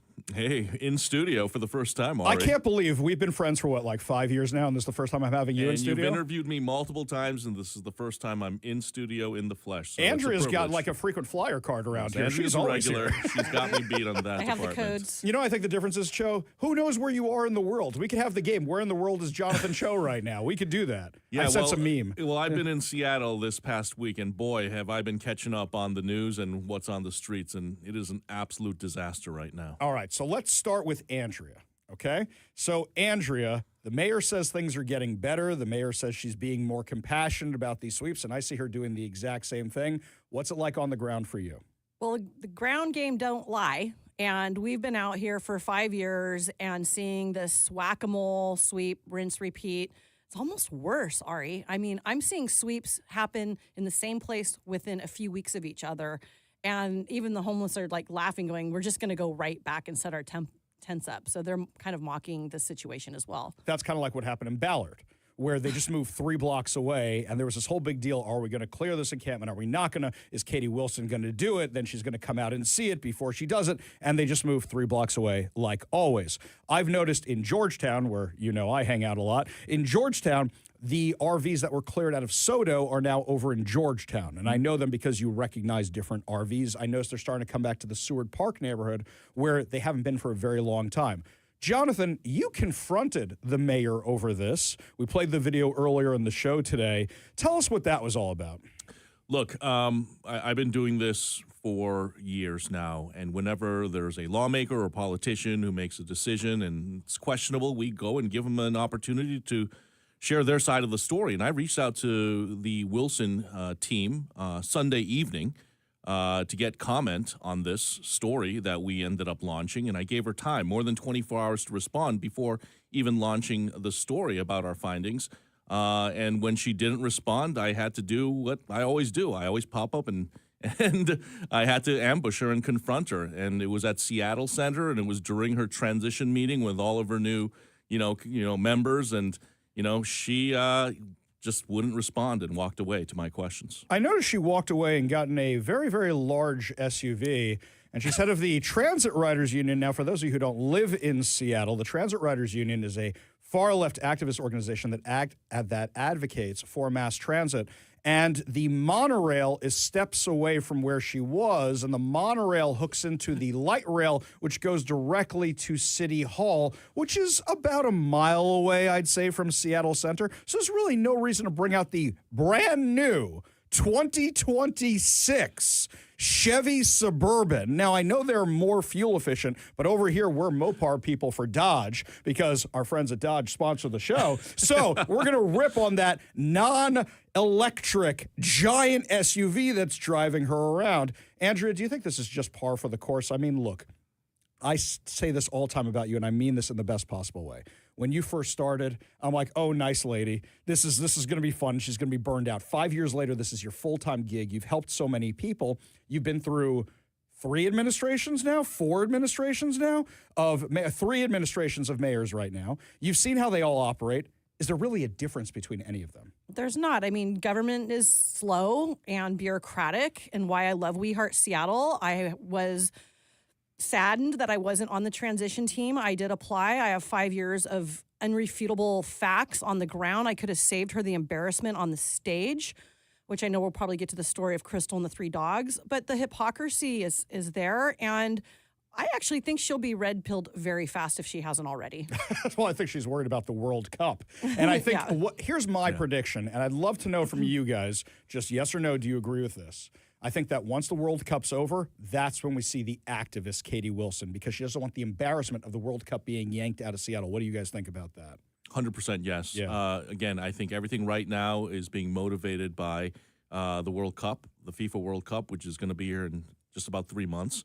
And also, it clearly shows Katie Wilson, at least right now, doesn't have any new plan to deal with this. So the State of the City address, where she talked about, putting a pause on that Ballard encampment sweep so she could personally go there and get these people into housing. It was all a show. It was for optics. It was just a photo op. And crazy stuff. Now, Jonathan, I saw your video, and Andrea, you were part of this, and you just mentioned it a second ago, this lady with the dogs. So Katie Wilson mentions in her State of the City address that she got this lady in the dogs housing, and then you find out that the housing she got isn't really safe, right?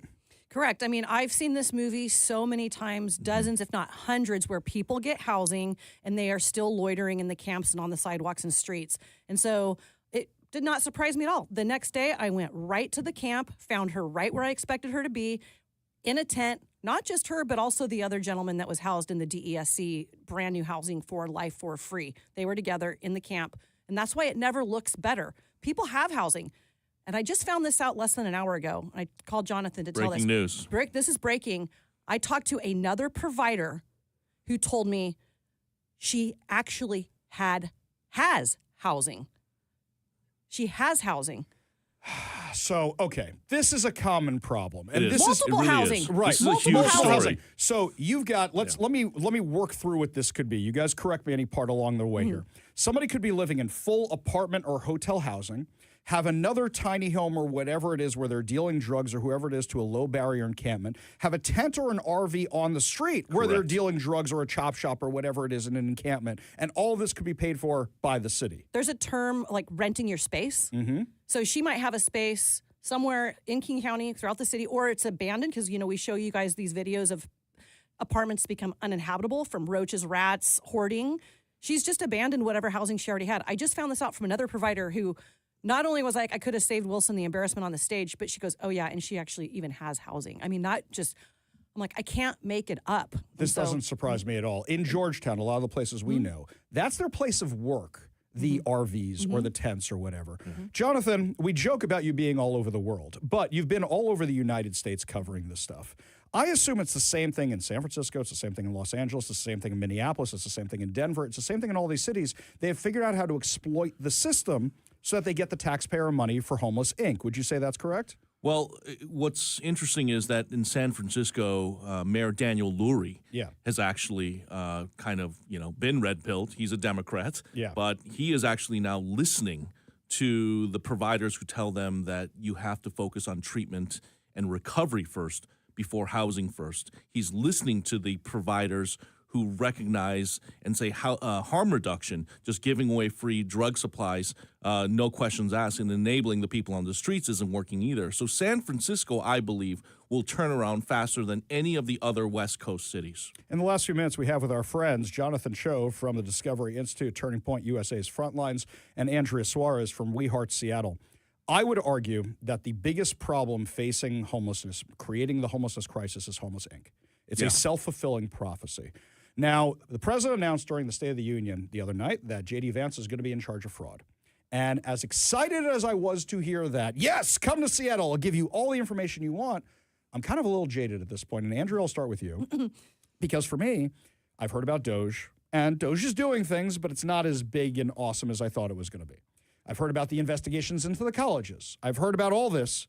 Do you have faith that this time it's going to be something that's actually going to help fix the situation? I always lead with hope, and we will say, as we've been saying, that we'll uncover the waste and the bloat and the corruption, the incompetence. It's there. It's in plain sight. If Mayor Wilson has the courage to put the right people in the room, she could maybe be the first mayor ever to be, well, not ever, but in recent history to be elected twice. I'd love to be, help her. I want to help her. By the way, you're right. That could be the smartest thing she could do is say, I want to make sure, and she could frame it this way, I want to make sure the money is getting to the people who actually need it, so we're going to get rid of the corruption and we're going to fix it. And I think the activists would go nuts And here on she her. has this perfect example where she thought she housed somebody who not only had housing, didn't take the new housing that she got, and still ended up in a tent, as did her boyfriend that had the other beautiful DESC housing. Everybody had multiple housing. She could learn from that and make a huge pivot and help save Seattle. It would be great. And she could save herself the embarrassment, too, and say, I learned from this. Jonathan, same question over to you.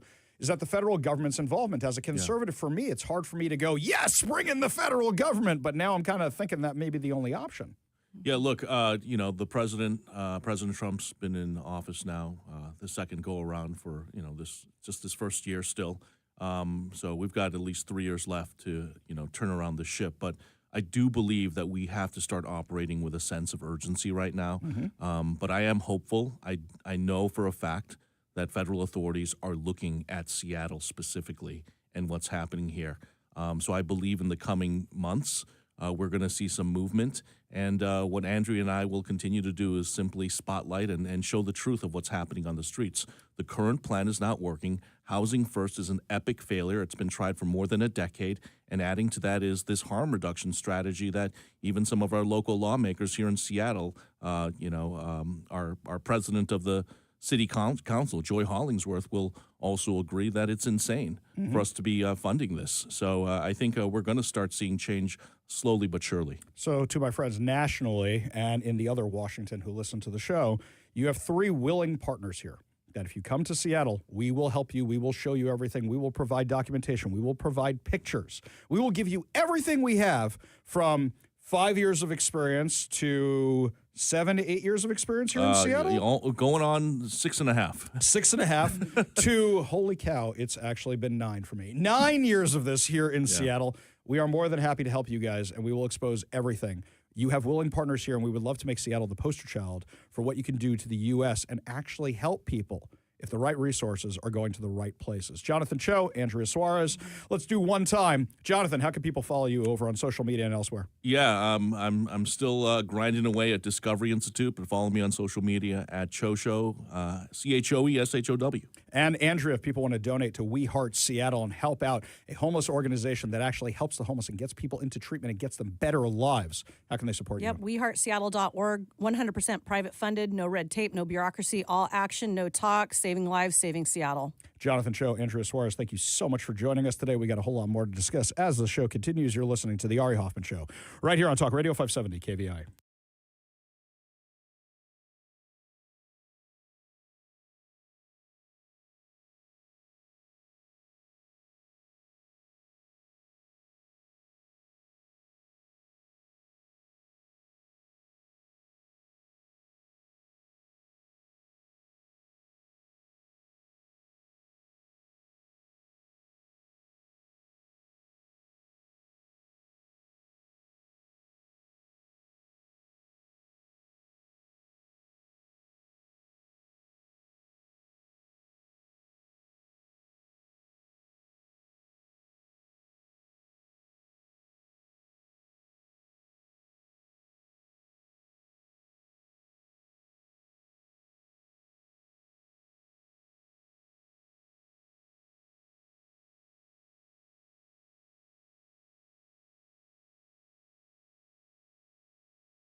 Welcome back to the Ari Hoffman Show. When you hear music you don't normally hear on the Ari Hoffman Show, that means it's time for your chance to win fantabulous prizes. Today we are giving away two tickets to see Santana and the Doobie Brothers August 6th at the White River Amphitheater. All you have to do is text the word I give you to the number I give you for your chance to win. Now, some of you had trouble with this last time. You didn't send the right word. So now you get another chance. Today's word is streets, as in taking it to the streets. We didn't make it to the hook this time. Didn't make it that time. Almost did it. There we go. Taking it to the streets. The word is streets. S-T-R-E-E-T-S. Streets, plural. Text that to 206-421-5757. That's 206-421-5757. A lot of movement on the text line, by the way. A lot of you really mad about this Joe Fitzgibbons business. Ted says, we need a new law. No legislating under the influence. LUI. That's not bad at all. This one here, Robin Lakewood, is a problem for you to have alcohol on government property. That's not bad either. Oh, wait a second. This one from the 253. This isn't good. Back in the early 1980s, I worked in the downtown Olympia liquor store. We delivered large amounts of hard liquor to various lawmakers and lobbyists. They all had a powerful thirst. Come on, it's the 80s, right? I'm surprised it wasn't cocaine that was being dropped off. I mean, if we're being honest, wasn't our kind of country founded on getting around a barrel of ale and hashing it out? I mean, we didn't like the stamp tax, sugar tax, tea tax. I don't think they talked about the ale tax. I'm just saying, we had brewers that were founders. That's why we drink Sam Adams. That's right. Yeah, I'm joking, but I'm kind of not joking. I mean, this is a big part of politics is mixers and, going to happy hour and things like that. Like, I'm not disagreeing. Again, I'm not disagreeing with you. I think I'm not defending this. I mean, don't go in there hammered. Right. You bombed out of your gourd. Right? But don't do that. But there is a culture surrounding this of, going and grabbing drinks. I will actually say a couple of lawmakers texted me, and I'm going to keep their names off the record for now. But a couple of lawmakers texted me after hearing that segment, and they actually said, we were kind of surprised. So it doesn't sound like dude has a problem. They said they were actually surprised because they've never seen him like that before. So there you go. I mean, that's what it is. But then if the Democrats try to make it, he's got a problem, as opposed to he did something stupid, now you know which direction they're coming from. Yeah. Yeah. I mean, you just follow the celebrity deal and was like, I must have accidentally mixed my alcohol usage with some meds that I have been taking. There we go. We're the Quaaludes. It was unfortunate the reaction I had. John in Lakewood says nothing will happen if Fitzgibbons. Smart for Dems to lower the legal drinking limit because they're buying the votes of the voting 18-year-olds. Okay, all right.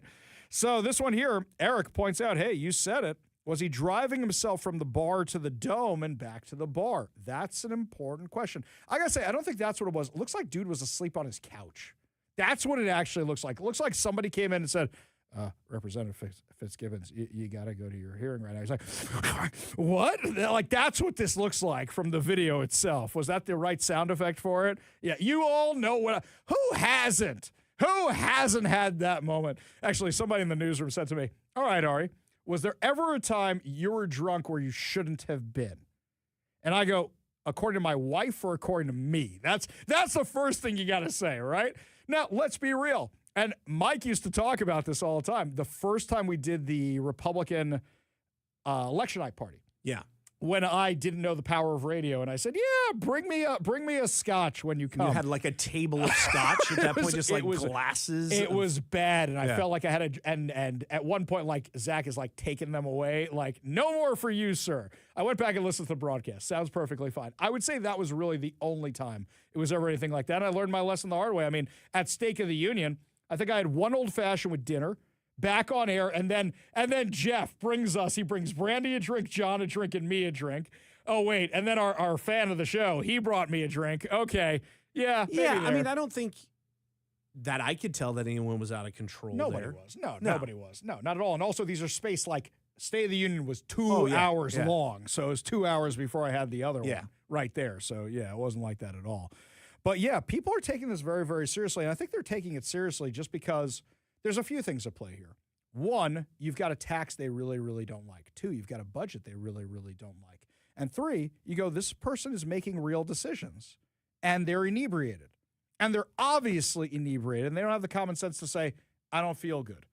All right? Or they're saying, I can handle it. This is where a lot of people have a lot of problems with this. You want to give us a call or text, do so at 206-421-5757. That's 206-421-5757. When we come back, my friends, lots more to discuss, including, hey, there's news about my press pass. Speaking of all the craziness in Olympia, we'll tell you the latest of what's going on and how they're spending your tax money to challenge me. We'll give you all the details when we come back. You're listening to The Ari Hoffman Show on Talk Radio 570 KVI.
Welcome to the Ari Hoffman Show on Talk Radio 570 KVI, your home for the politically homeless, streaming live at KVI.com and the KVI app. If you want to be part of the most dangerous show on the airwaves, call or text the Warrior Injury Law Studio line at 206-421-5757. That's 206-421-5757. Coming up this hour, Carlene Johnson from the Center Square joins us with the latest insanity and how it's going to tax you in Olympia. Affect you from Olympia. But before we get to any of that, little personal update for everybody. You know that me, Brandy Cruz, and Jonathan Cho are now suing the Washington House Democrats for denying us a press pass, suing the Washington State Legislature. And we were waiting and waiting and waiting to get a court date. And yesterday we found out we finally got a court date. Everybody's been served, and it's going to be next week. But something that's interesting in these emails, Washington Attorney General Nick Brown isn't doing the case. Why isn't he doing the case? He has, 900 lawyers working for him these days? He farmed it out to a high-priced, woke Seattle law firm and is using your tax dollars to pay for it. Now, I kind of wonder what's going on here. Is it he doesn't want the loss because this one's a loser for sure? But now he's wasting more of your tax dollars on this. And I said this from the beginning. When we did the lawsuit, I kind of feel bad because your tax money is going to be spent on this stupid defense of this thing. First Amendment, dude. They're not even objecting, saying we're not journalists. They're saying is that we advocate for positions, and their entire argument is destroyed by the Seattle Times. The entire argument is complete garbage because of the Seattle Times. Why? Because the Seattle Times has their editorial board that does endorsements of candidates. And you can't say that's not part of the paper. They're all on the same payroll. They're all printed in the same newspaper. And their editorial staff are the ones who assign the articles. You can't say they're two separate things. Look, the Babylon Bee and not the Bee. They don't try to be two separate things. They just go, here's where you go for the real news that's so crazy you wouldn't actually believe it. Everybody knows it's the Babylon Bee. These guys are the same exact thing. Same page. What, you have different Twitter accounts? This one's Seattle Times Opinion. Well, don't you also have like Seattle Times Weather and Seattle Times Sports and all that? It's still the Seattle Times. This one blew me away the other day. This is Neil Bowling. He's president of a company that owns NBC affiliates like KHQ. $500 million company, by the way, begging for your tax money out of Olympia. My name is Neil Bowling. I'm president of Nonstop Local, a family-owned broadcast company serving Yakima, Tri-Cities, and Spokane. Stop right there. Family-owned, $500 million conglomerate? Okay, family-owned. We really need your tax money. I won't restate the challenges facing local news. You already know them. But when local journalism erodes, communities lose accountability, civic engagement declines, and misinformation fills the gap, especially in regional and rural markets like the ones we serve. Senate Bill 5400 matters because it treats journalism as a public good. This bill doesn't subsidize opinions or protect failing business models. It helps sustain the reporting infrastructure communities rely on. Okay, stop right there. You're literally paying for the Seattle Times editorial board. You're literally helping failing outlets like the Seattle Times. You really are. You know how the Seattle Times could fix their business model? Maybe if they wanted to. Everybody respects the Washington Policy Center. Everybody does.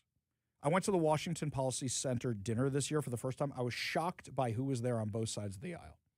Some people may not like the Washington Policy Center, but they respect them and they know the work they do is legit. And they know it's got, here's how we look through everything through a conservative values, but they do everything based on the math.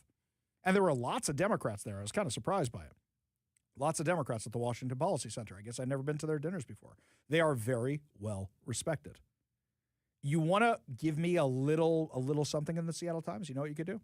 You could say, okay, anytime we have an op-ed from somebody representing some Looney Tune position on the left, we're going to bring in somebody from the Washington Policy Center, whether it's education, whether it's the environment, whether it's financial, whether it's Olympia, whatever it is.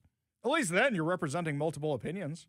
And then people may want to give you the clicks and may want to check it out. And the problem is like it seems like they only bring in a contrary opinion when they're getting too much flack. That's kind of what it seems like to me.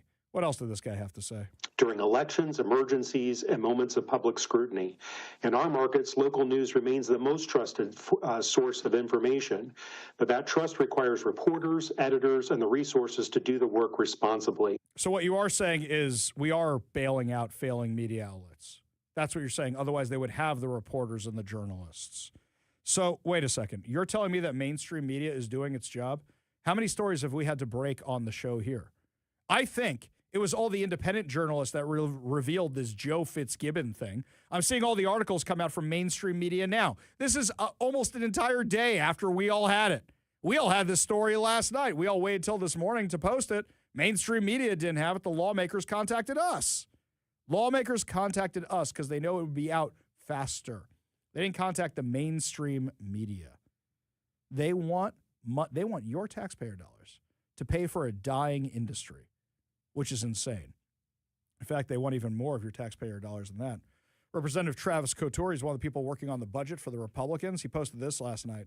The proposed House state operating budget, which includes $2 billion in new taxes, including an income tax, a $4 billion pension raid, draining the state's emergency reserves by nearly $1 billion, over $1 billion cut to Medicaid over the biennium, a $250 million in cuts to K through 12, which targeted rural districts and kids instead of adults, millions in cuts to rural child care, tons of shell games and budget gimmicks, and includes $2 billion in new reckless spending, passed the Appropriations Committee on a straight party line vote.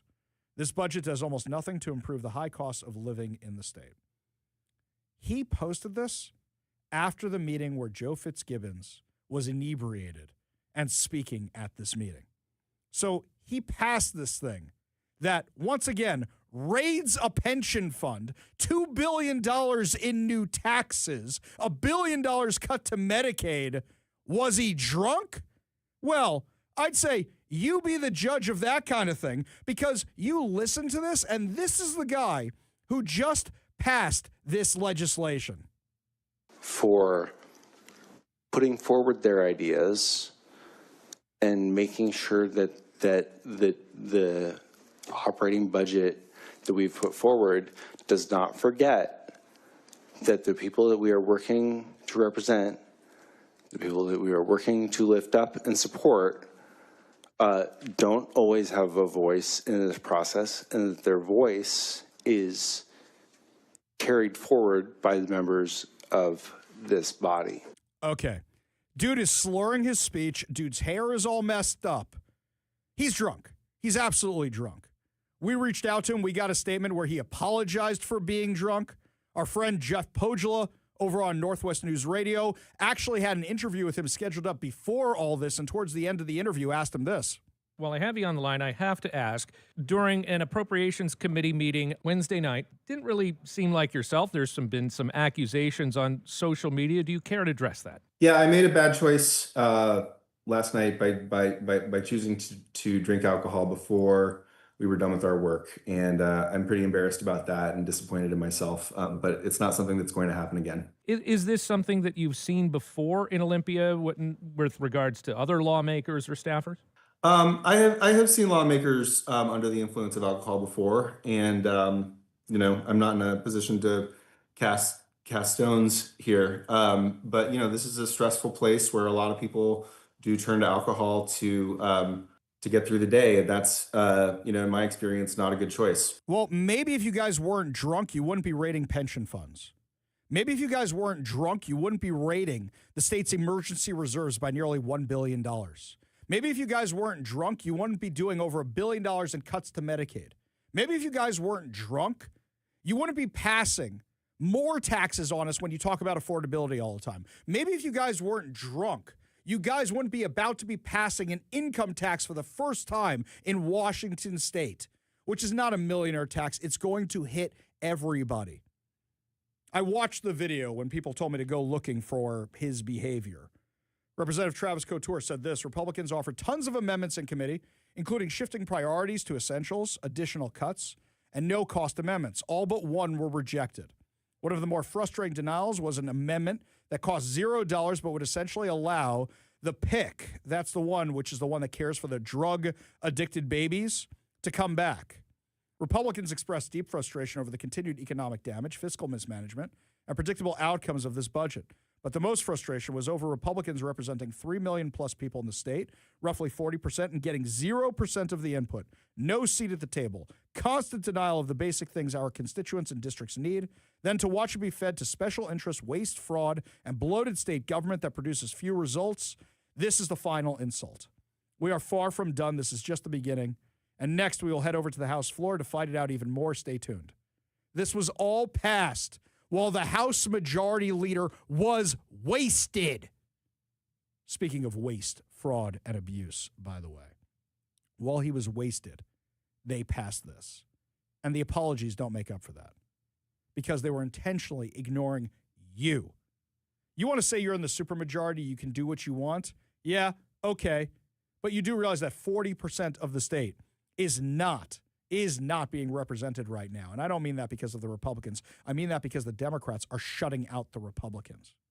Joe Fitzgibbons was so drunk.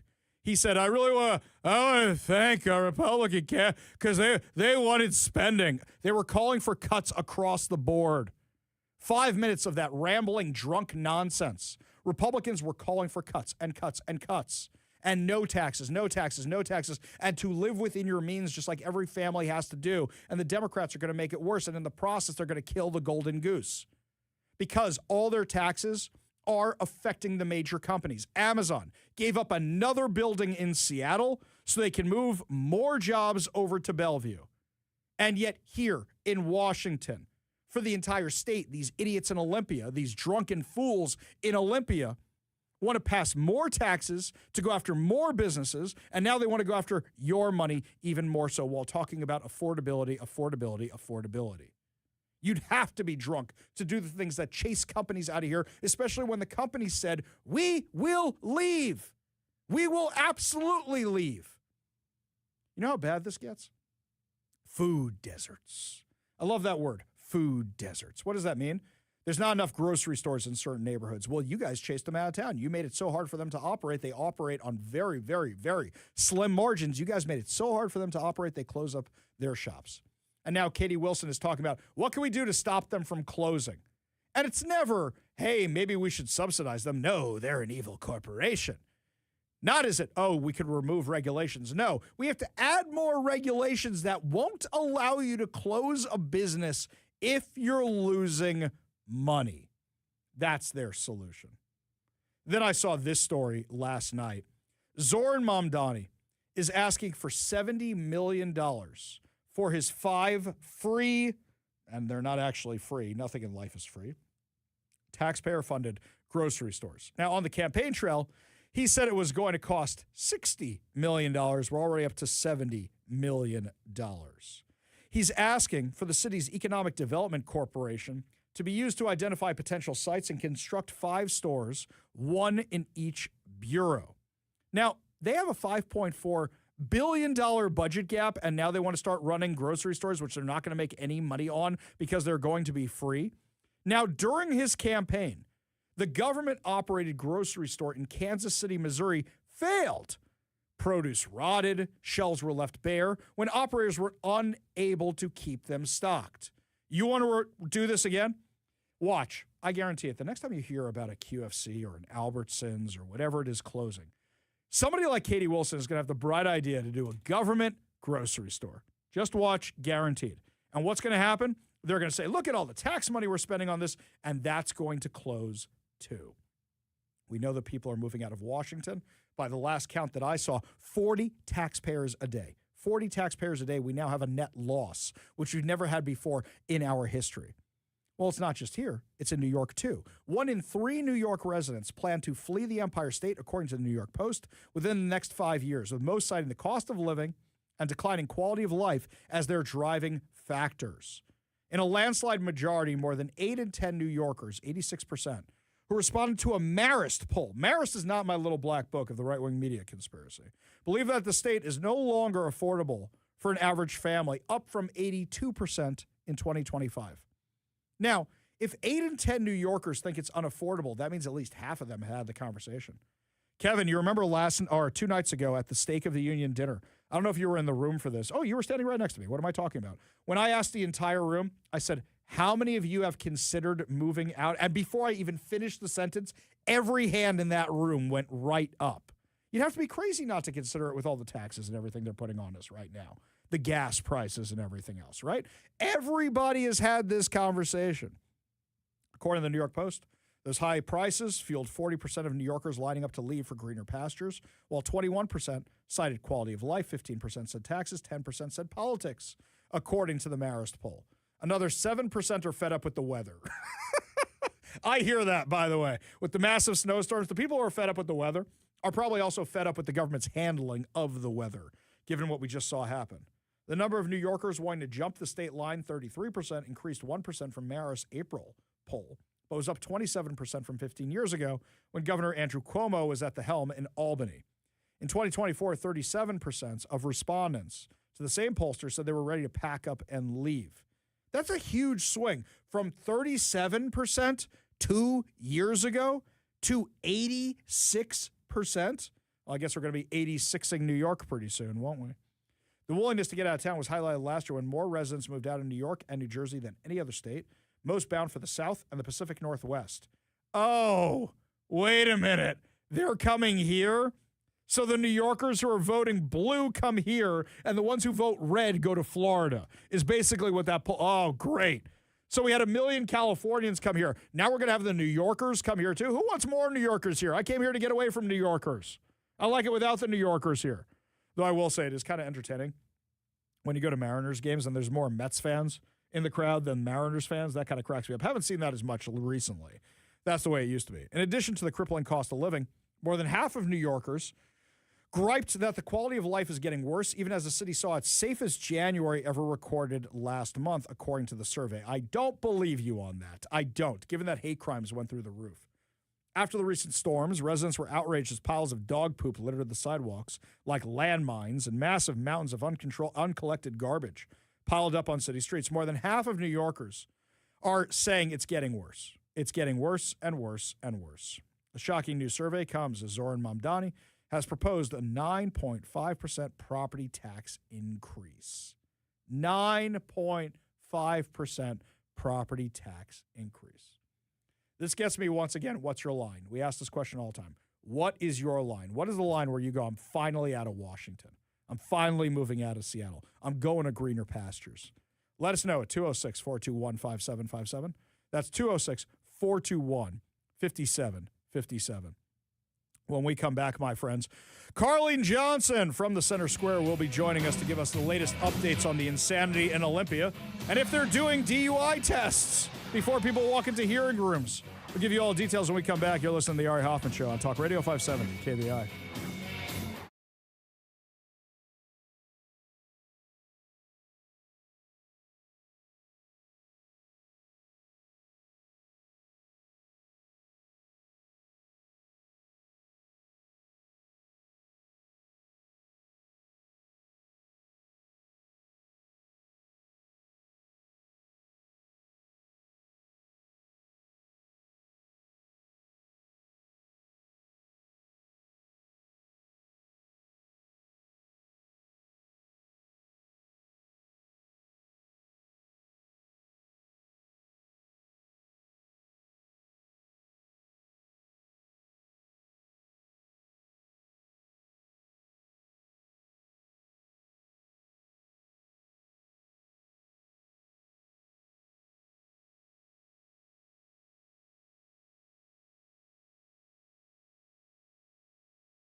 Drunken lawmakers, out of control spending. What's next in Olympia? Joining us now to break it all down, our friend from the Center Square, investigative journalist Carlene Johnson. Thanks for being with us today.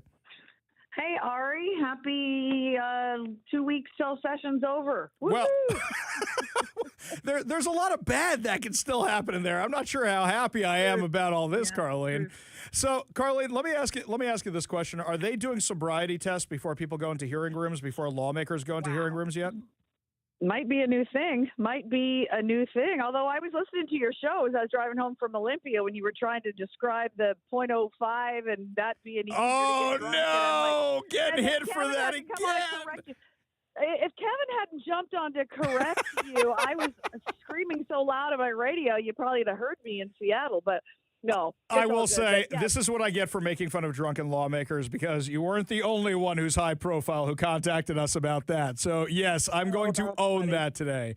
Absolutely. No, that's okay. No, it can be absolutely confusing, but it sounds like that bill is dead. Good timing, maybe. But, my phone was blowing up text messages last night from some staff members who were watching that hearing and folks that were sitting in it and were like, wow, he was obviously sloshed. That's my word.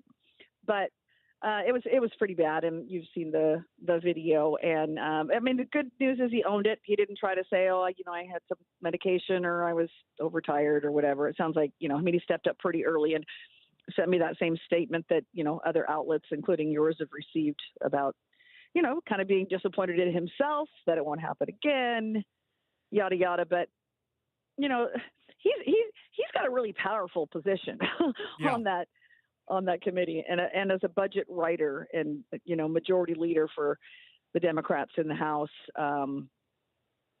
pretty inexcusable. I mean, that stuff can happen, I suppose, to anybody, but not when you're in that position. And it wasn't like it was 11 o'clock at night, right? I mean, sometimes these hearings go super late and they go out to dinner and maybe have a couple of cocktails and then go, back onto the floor or something. No, it was like 6:17 p.m.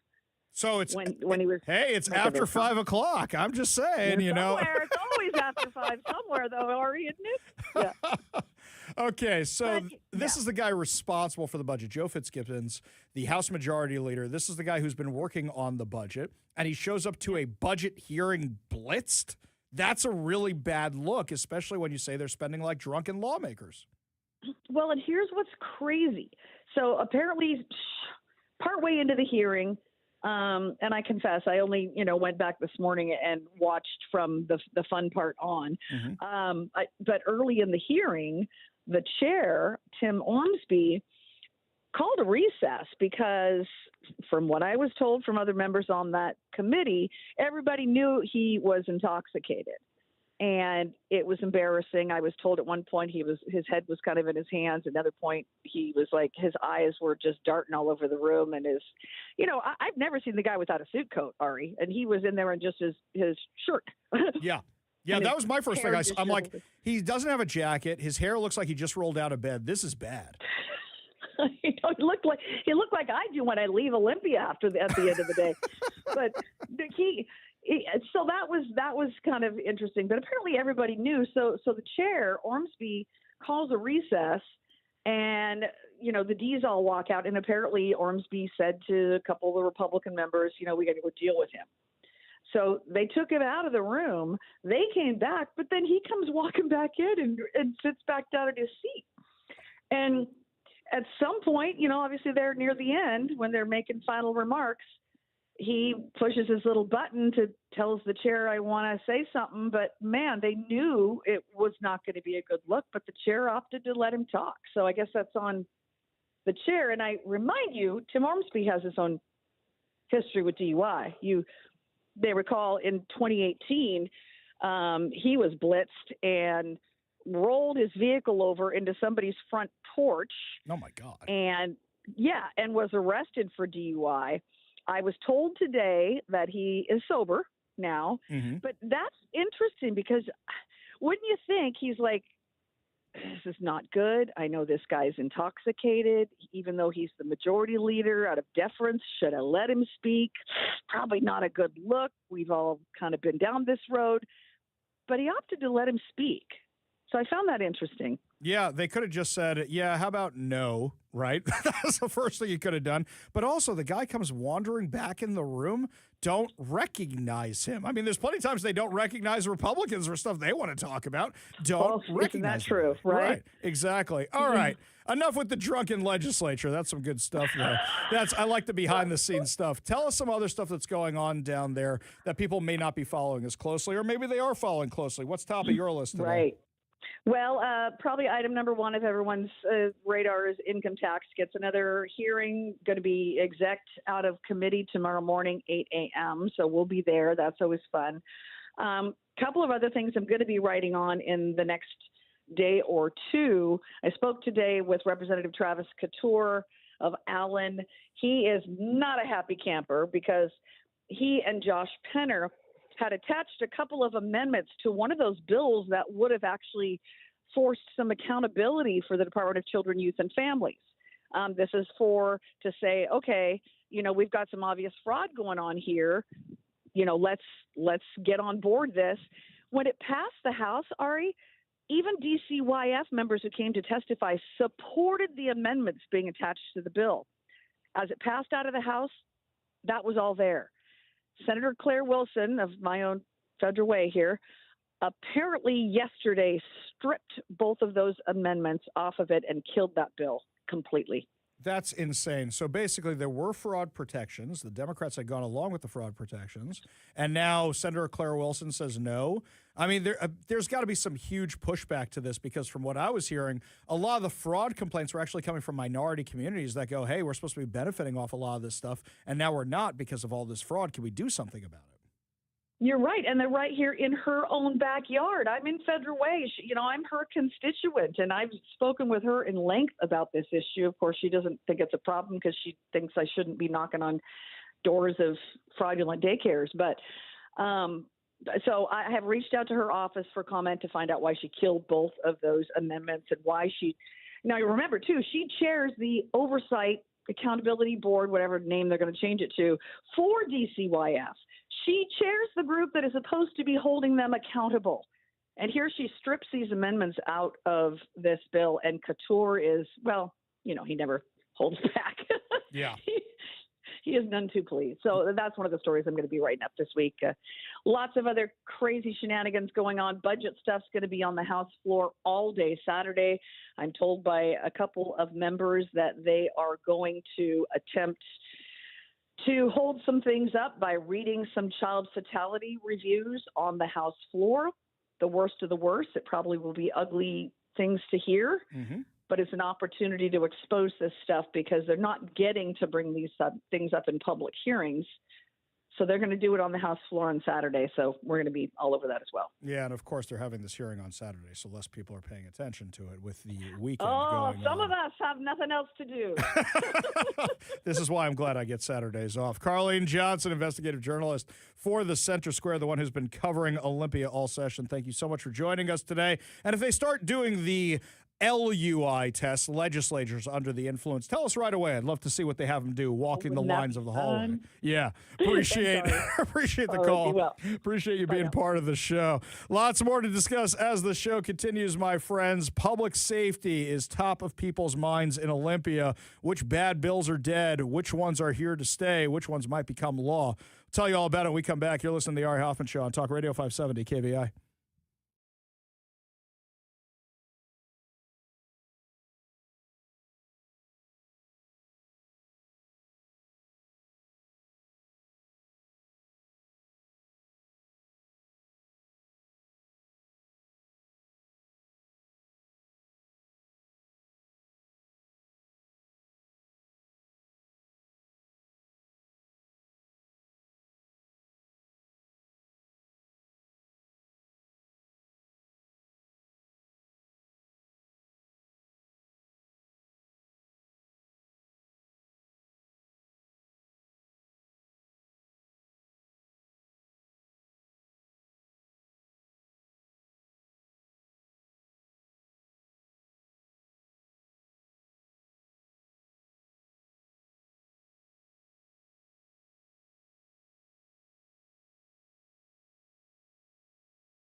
Well, my friends, the legislative session is winding down, but in one way it's ramping up because this is when everybody's pushing through all the worst of the worst insanity. And somebody who always keeps an eye on us from the standpoint of public safety is Representative Jenny Graham, who joins us now on the Warrior Injury Law Studio line. Representative Graham, welcome back to the show. Hey, Ari. It's good to talk to you. Good to talk to you as well. Now, I know normally when we talk to you, the focus is usually about public safety. There were a whole bunch of crazy public safety bills. Some of them are not moving forward, but other ones are. Which of the bad ones are moving forward at this point that we're still concerned about? Well, man, we need more time than what we have here, but I'll talk about one in particular, which is the sheriff's bill. So if we dive into that, I think it would be hard to find somebody that wouldn't agree that we need, if somebody's going to run for these positions, to be qualified. So that part of it, we understand, and that part of it is reasonable. Where the problem is coming in is that's an elected position. And it is in our Constitution that it's supposed to be an elected position, and that means the people elect who their sheriff is, and that should not be the Democrats or A.G. Brown or Governor Ferguson. That should be the people. And this bill is problematic because it would allow an unelected board to decertify a sheriff and then install whomever it is they choose to install without a vote of the people.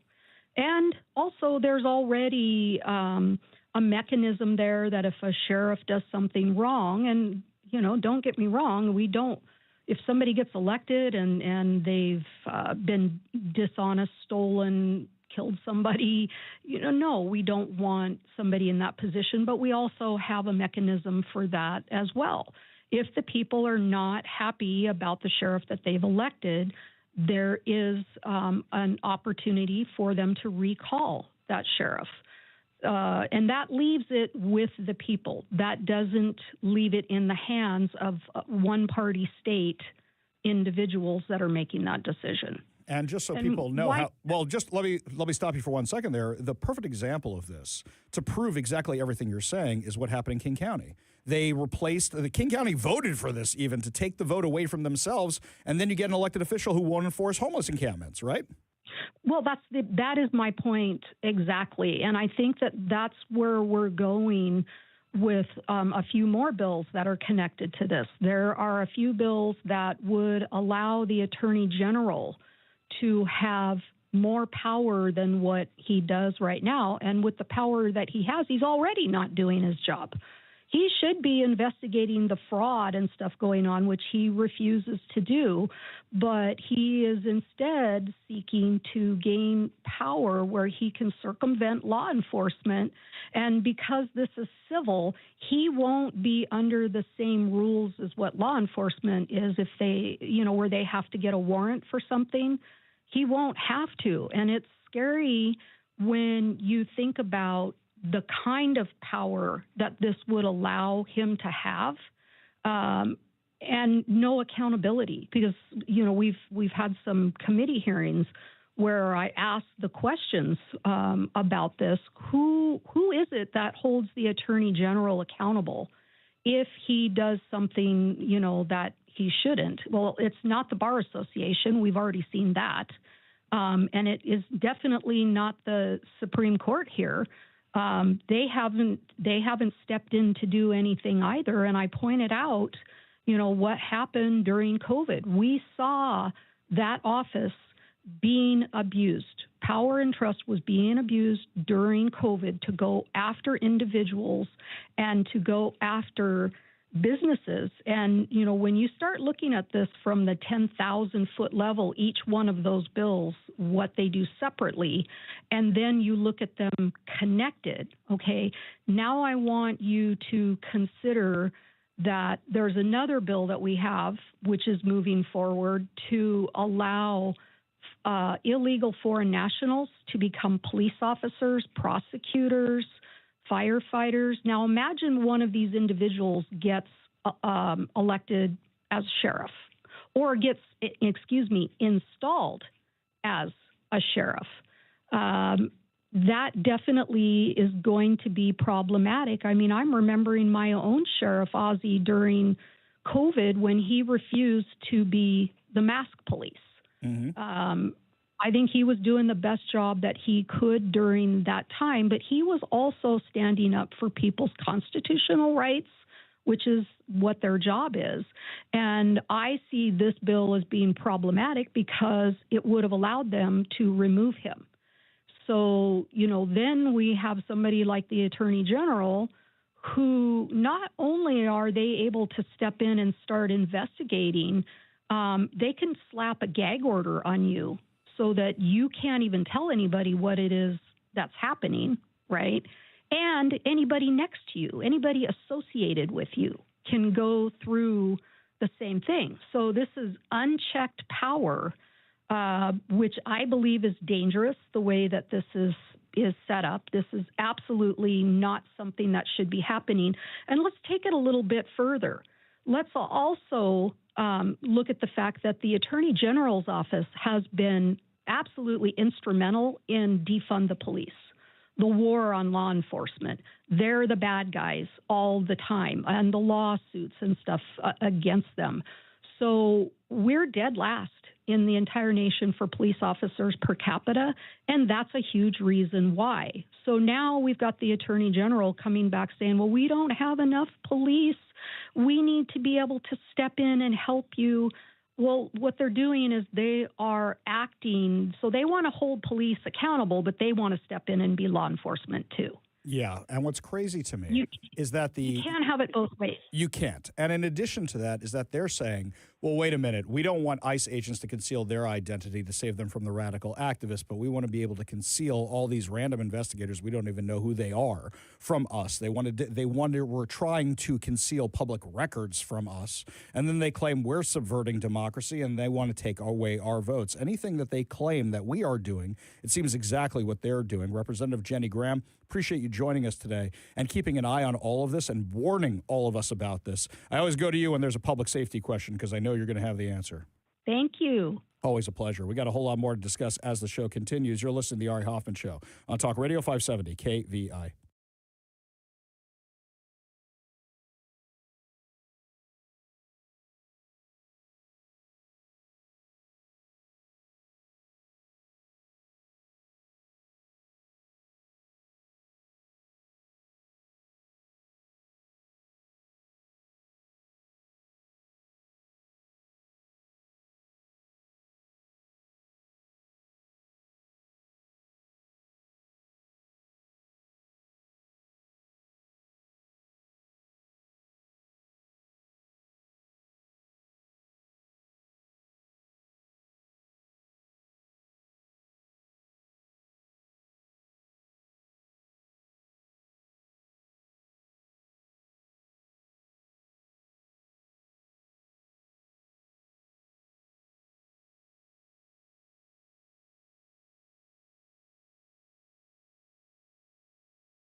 Only good news to wrap up another amazing episode of the Ari Hoffman Show right here on Talk Radio 570 KVI. And I just want to remind everybody, tomorrow is your last chance to win tickets to see Santana and the Doobie Brothers. So make sure you're listening to the show tomorrow for your last chance to win. That keyword could come at any time. So make sure you are listening.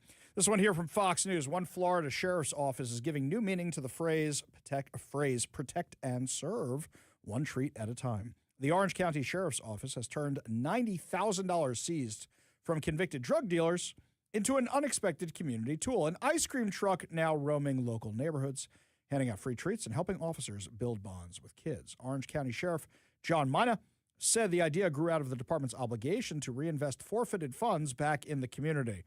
Okay, just a brief pause right here. I don't think a ice cream truck is a necessity. It's nice and all. Pay down some debt. I don't know, hire more police officers. Every year, our deputies arrest hundreds and hundreds of drug dealers, and of course, we seize their drugs. But we also seize the money that's derived from these drug sales, he said on Fox and Friends First. See, this is ironic because I went to college in Washington Heights, New York. Washington Heights, very, very bad neighborhood. And you would hear that ice cream truck going around at 3 in the morning, and you know they ain't selling ice cream in the ice cream truck that's going around at 3 in the morning.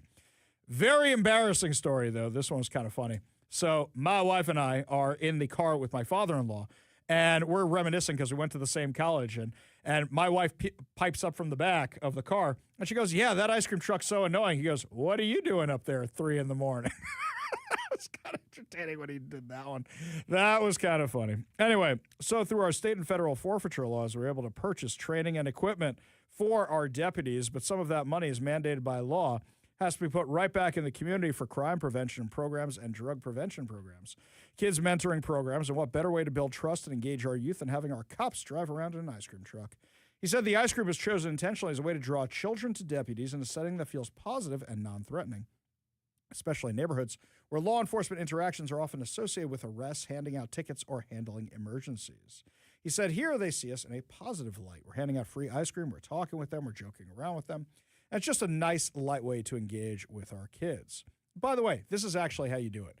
Growing up, I was friends with all the security guards at my school. Nowadays, I'm friends with all the security guards at the synagogue. My kids are friends with the security guards at the synagogue. That's how you do this. The initiative has already drawn attention beyond Orange County, with other sheriffs and police chiefs reaching out to learn about the program, potentially so they can replicate it in their own communities. As if kids' smiles weren't enough to signal success, he said one treat quickly emerged as a crowd favorite. He said, I think the strawberry shortcake is a big hit, adding that the kids have 8 flavors to choose from when they approach the truck. I like that. That's nice. I just don't want the police officers getting carpal tunnel. All my friends, whoever worked at ice cream joints, they couldn't move their wrists so good by the time they were done with all that. Here's another story from Fox News, by the way. Fox Nation is apparently having this series, which is exploring the early presidencies of John Adams, Thomas Jefferson, and James Madison through behind-the-scenes power struggles. And they had this fascinating article about the White House they had. Why? Because they have a White House in Romania. I'm sorry, what? The cast of Fox Nation's new docudrama series, The White House, said they immersed themselves in history to prepare for the roles and revealed that the building used to replicate America's most famous home wasn't built on a studio lot. It was found overseas.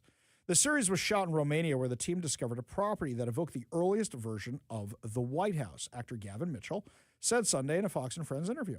Mitchell plays President John Adams in the series, called the set breathtaking. He said it was incredible, recalling his surprise at finding a building with the makings of the original White House in Eastern Europe. He described the project as a history of the country told through the building and seen through the eyes of America's earliest leaders. It offers a behind-the-scenes look at the power struggles, scandals, and war that shaped the early presidencies. I really like that John Adams miniseries. HBO had that a while ago. That was solid. That was really, really good. I still remember the line where the actress playing Abigail Adams, she's looking around D.C. as they're building the White House, and she says, no good can come of this place. She's not wrong. She's not wrong at all, that swampy place. This series that you're talking about, I've been seeing the ads on on Fox on the TV in here. Yeah. I would say it doesn't look like it quite has the budget of that miniseries. Yeah, on that one, they spent a lot of money on that sucker. You know the hang up for me with that miniseries? So I got so used to watching 1776, which for me, that's who John Adams. John Adams looks like the voice of Knight Rider and Mr. Feeney, because that's who plays him, right? Ben Franklin looks like Ben Franklin. When I see other stuff, it just kind of looks like a knockoff for me. Kind of bothers me. Though Hamilton, this was interesting. They were interviewing, what's his name? Who's the guy who makes Hamilton? I forgot.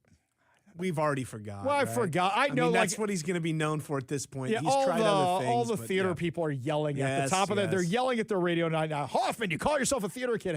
Can you forget his name? So they were doing an interview with him, and they were talking to him, and they said, so how come like John Adams and Ben Franklin and all those guys aren't in your play? And he said, it's been done, and it's been done well. I didn't want to replicate it. And then they're like, well, why is Thomas Jefferson in it? He goes, couldn't pass up that opportunity. He's got 3 names. Oh, Kevin's going to the computer. He's got 3 names. Lin-Manuel There we go. Miranda. Lin-Manuel Miranda. There you That's go. him. Lin-Manuel Miranda. That's what it is. There we go. Okay. Didn't see the thing. I didn't like the thing. I know I'm not supposed to say that. I don't like hip hop. It was well done, well produced, brilliantly acted. I don't like hip hop. That's just I don't like musicals. So there's that. When Disney Plus came out, they were like, hey, we've got Hamilton live, whatever. Yeah. You know, it's like they recorded the stage show. Yes. And my wife was watching it, and I gave it about a good 5-10 minutes. I said, I'll see myself out. Not your jam. I understand. Fellow cast member Kosha Engler, who plays First Lady Abigail Adams, said she leaned heavily on primary sources to prepare for the role. She said there were lots of letters that Abigail and John wrote each other, so I read those. That's exactly what the actors and the other ones said. Their relationship is well documented, adding that the period wardrobe helped her settle in. She says once you're in those dresses and the corsets and the wigs and everything, it all kind of comes naturally. Engler said the role also changed how she viewed Abigail Adams, particularly her influence behind the scenes. She said, I didn't realize how incredibly educated she was, how informed she was. She says that Abigail Adams, her husband's right-hand woman and powerful domestic political figure, even if she wasn't in the public eye. Mitchell, who is from Glasgow, Scotland, said the project pushed him to learn more about U.S. history. He says, I don't know a lot about American politics, so it was a huge learning curve. The White House is available to stream on Fox Nation. The first 4 episodes are available now, with new episodes released every single Friday. I might actually go check that out. I love the historical stuff, even if it's low budget. Hey, that show, The Last Ship, low budget. Love that show. I will check it out. That is definitely something I will be checking out. I love that kind of stuff. I mean, even the Hamilton, I can respect, even though I didn't like the musical at all, I can respect all the history that went into it, how it was done, why it was done, the 1776. That's why I love that, the John Adams miniseries. And I love those really long books that all that is based on, the 1776 book, the John Adams book. I love all that kind of stuff. If it's historical, give it to me. I'm here for it. That's going to do it for us today, my friends, but fear not, we'll be back tomorrow with more insane stories, more exciting